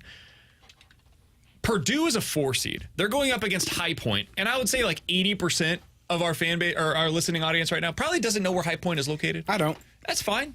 No harm, no foul. They are a 7-point underdog against Purdue. That's strange. By Vegas, that would not be considered a massive upset. And yet, if at 11:40 on Thursday morning we turn that game on, nobody is going to be expecting the 13-seeded High Point to upset Purdue. So that's what's great about this time of year. They do have good food. High Point? Nah, I think that's a different place, Marshy. Oh. just a The university. restaurant, not the university. Yeah. Oh, maybe the university has good food. I don't know. It's going to be fun, man. I love these games. Do you guys like doing the mascot bracket? You pick the best mascot? Kara never would do done that that. sometimes. My wife, and then she ends up getting the best bracket in the family Isn't pool. that frustrating? So, yeah, it sucks. That stinks, man. It's like, what the hell? It's not good. Sometimes I'll do a bracket where I'll do like goofy things for each round. Like maybe the first round is whoever has the cooler mascot. Then the second round comes down to like actual statistics or something like that. And then every round I'll go like, who has the better whatever here? Like who has the cooler atmosphere, like campus atmosphere? I respect that. And then just Arizona go State from there. wins your national championship. Yeah. Well, it just depends. They're not depends in on it, the but round. they're right in. Right. If you guys had to put together, and we'll get to Mike Rose coming up here in just a moment. If you guys had to put together your current sleeper team, who is your current sleeper team that you think will advance further than people are currently expecting? You have one seeding? I said earlier, mine's UCSD, but everybody's got you didn't like mine. You didn't like the team I picked. You got Drake? Yeah. Okay. Sorry. Wonderful. All right. So apologize. CD's going to get his wrong. It's unfortunate, but it is what it is. Coming Get up it out the next, way. we're talking Battlehawks with their linebacker, Mike Rose, here on 101 ESPN.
101 ESPN Sports Center.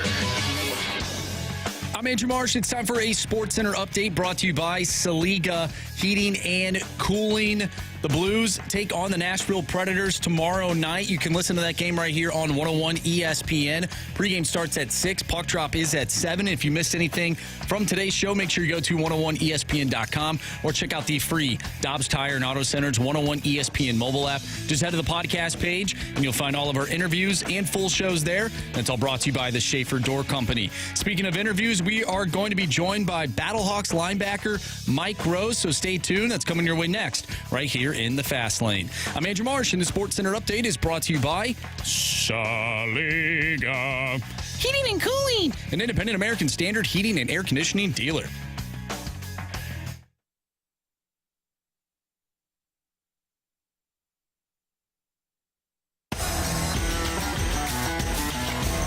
Carey Davis and Andrew Marsh. I'm Brandon Kiley. Happy to go out to the Cali Aaron Thompson hotline to be joined by Mike Rose, Battlehawks linebacker, third year with the St. Louis Battlehawks. Of course, an Iowa State alum as well. So we'll certainly talk to him a little bit about his Cyclones and what he expects from them out of the NCAA tournament. But Mike, how you doing today, man? We appreciate you hopping on with us. Yeah, doing well, guys. It's good to be with you guys again.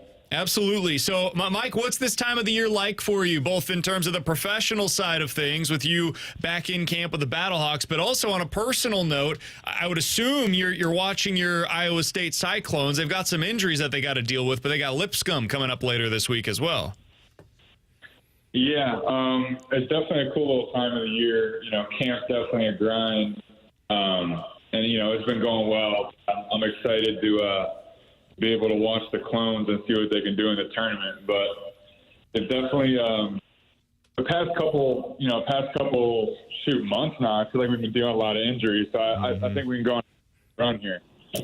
Mike, how much more comfortable are you going into your third year? You've been in this situation. You've gone to training camp and done all that and had the travel and all that. How much more comfortable are you in the defense and with the system and everything you all are doing now?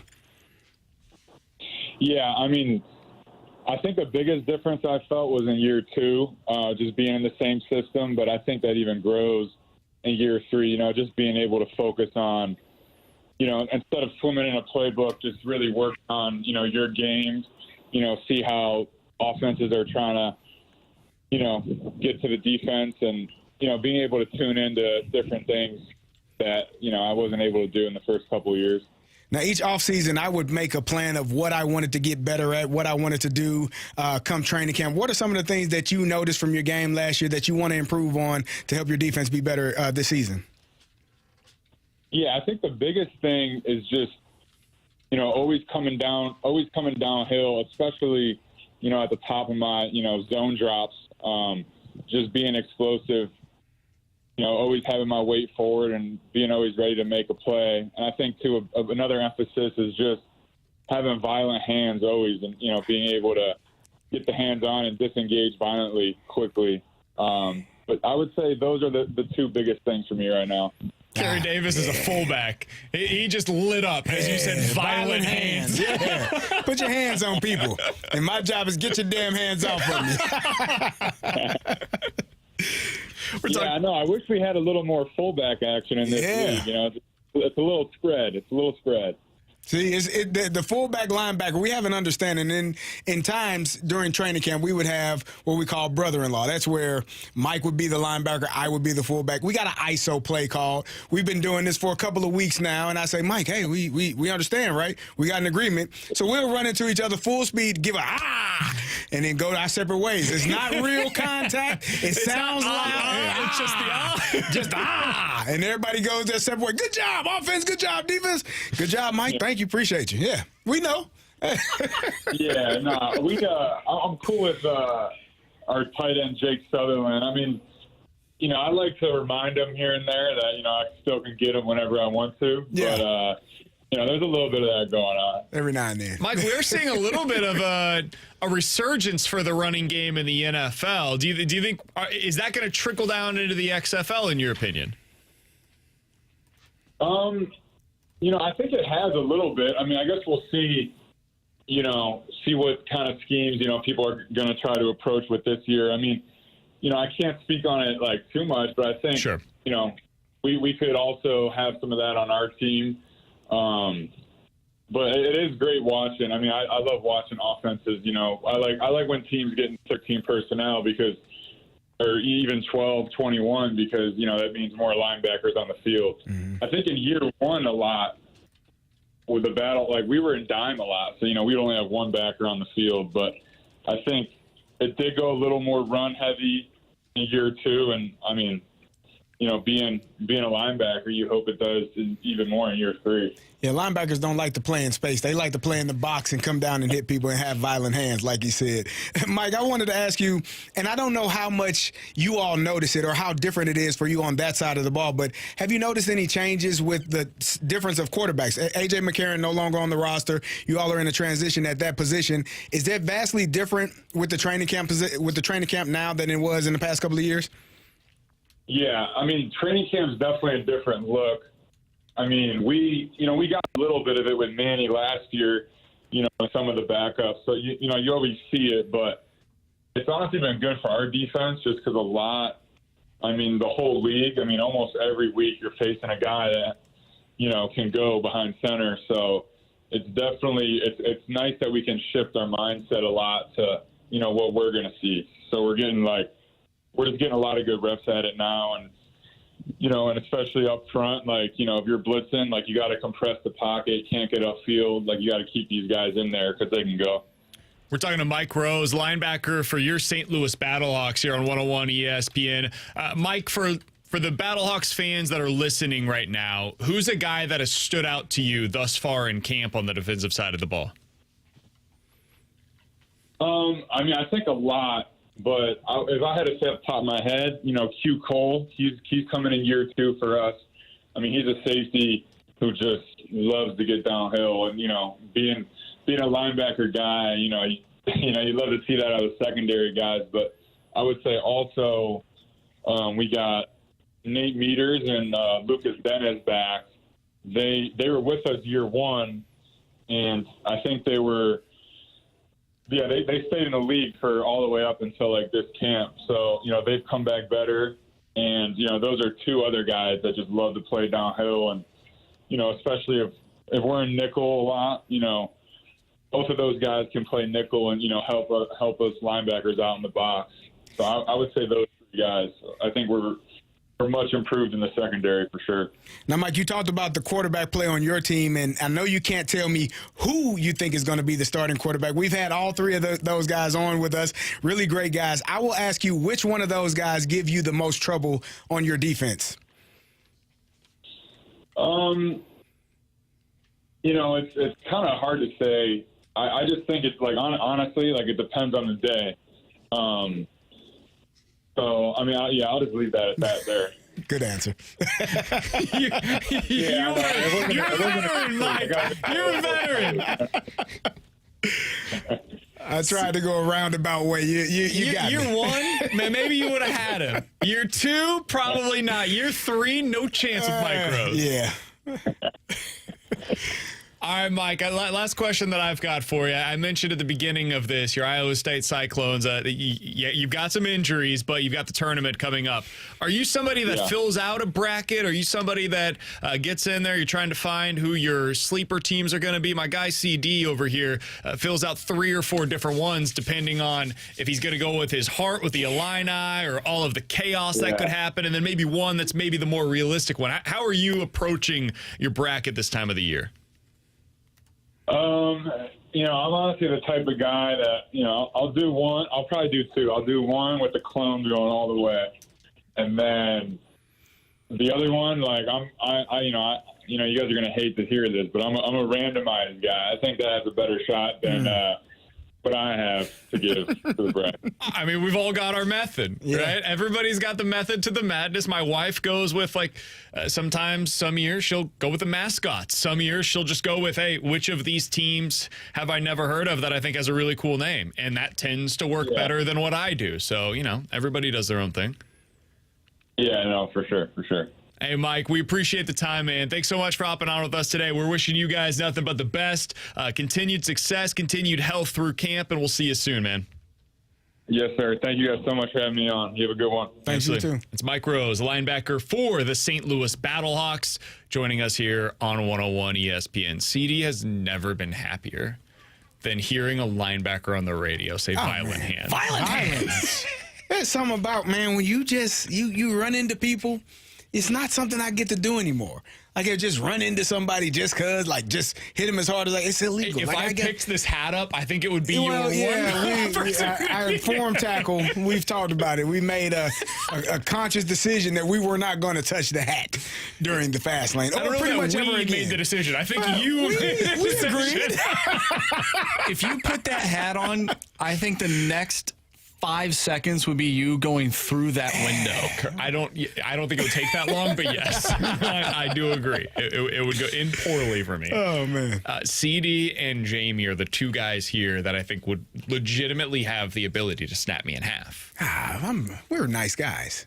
We don't. Unless you don't want to be. Well, because yes, always you are wanna be. both nice by nature, but if you flipped that switch, and I've never seen either of you flip that switch, I'm not interested in I out what that looks like. I have turned that switch. I have lost it. I don't have it. No, I do have it, actually. It's still there. No, you still got it. But Carey's the type of guy that you want on your team, though, right? Yeah, like, of course. You don't want to be on the opposite end of that. And I don't know if you know this, Carey. You called me one night. I had a little issue at a bar, and I threw the issue. It was nothing. It was nothing. Like 2 o'clock in the morning. It was like 2 o'clock in the morning.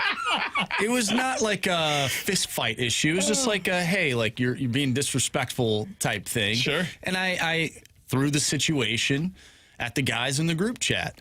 And I got a call from Carey Davis not too long after, like, basically, who do we need to get? Where are you? Funny? Where are you? Are you okay? Are you okay?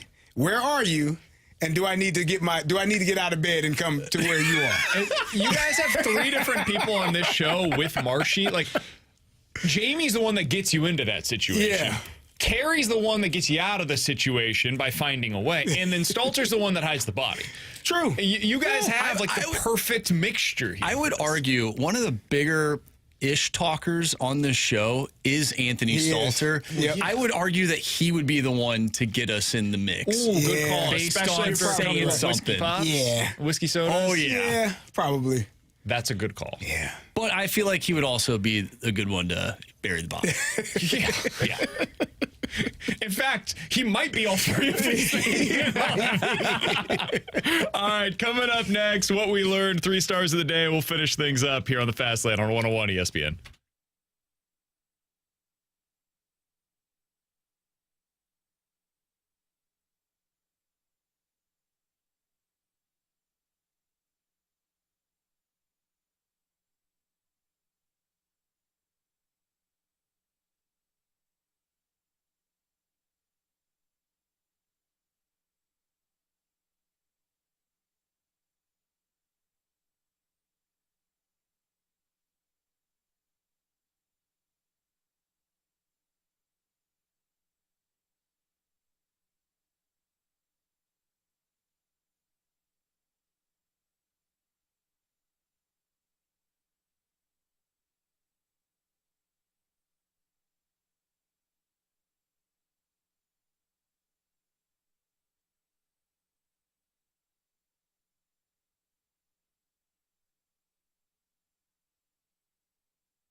great.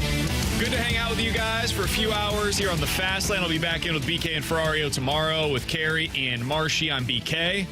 Marshy, what do you got for us today with our 3 stars and what we learned? Well, what I learned today is that Carey still has that drive in him. Yeah. Although I see it every day, but like today, when you actually talk with a football player, it comes out. Yeah, violent hands did it for me. Violence in general. Like, you get to hit somebody and put your hands on them. It's amazing. I learned that the Cardinals don't care about winning. They're going to put Victor Scott in the minors. I learned that Marshy believes that the St. Louis Blues are not only making the playoffs, but they're going to get the top wild card spot, and we'll see what happens from there. And win the whole thing. Yeah, you keep saying that. You said it. Yeah, I said it kind of as a joke, but like now that they're like actually winning games, now you believe looking like a really good hockey team. Yeah, we'll just keep it going. I just need Colton Parayko to be back for the playoffs. If he can get back for the playoffs, let's see what happens. Yes. We get a compliment from Dr. Smooshy Poops saying, "BK, I appreciate you, bro." He's lying. But I appreciate it. Thank you. It's really kind of you to send in. Marshy picked out the one compliment that we got today here on the show. Appreciate you. Dr. Smoochy Poops? Is that what you said? Dr. Smooshy Poops. Sure. Serious. Thanks, Doc. All right, let's get to our 3 stars of the day. Our 3rd star of the day is going to go out to your St. Louis Blues for winning hockey games and looking like a real good team. How about that? Let's go Blues. Blues. Let's go Blues. Our 2nd star of the day goes out to Violent Hands. Violent Hands. Yes. Yes. Baby, Violent Hands. Let's hear it. And we are going to give our 1st star of the day to the guy that stepped up to the plate today with 2 of our other guys out. That is Brandon Kiley. BK. Yes. There we go. And for all of you that hated it, totally understand. I apologize for being here, but I will not be here tomorrow. Don't you worry. Back to your regularly scheduled program tomorrow with my guy Carey Davis, Andrew Marsh, I believe Jamie Rivers back in tomorrow as well. It's been a pleasure to be on with you guys today. If you missed anything from today's show, be sure to check it out on the podcast page. 101ESPN.com and the free 101 ESPN app is where you go to find it. You can also check us out on YouTube. We will be back tomorrow. See ya.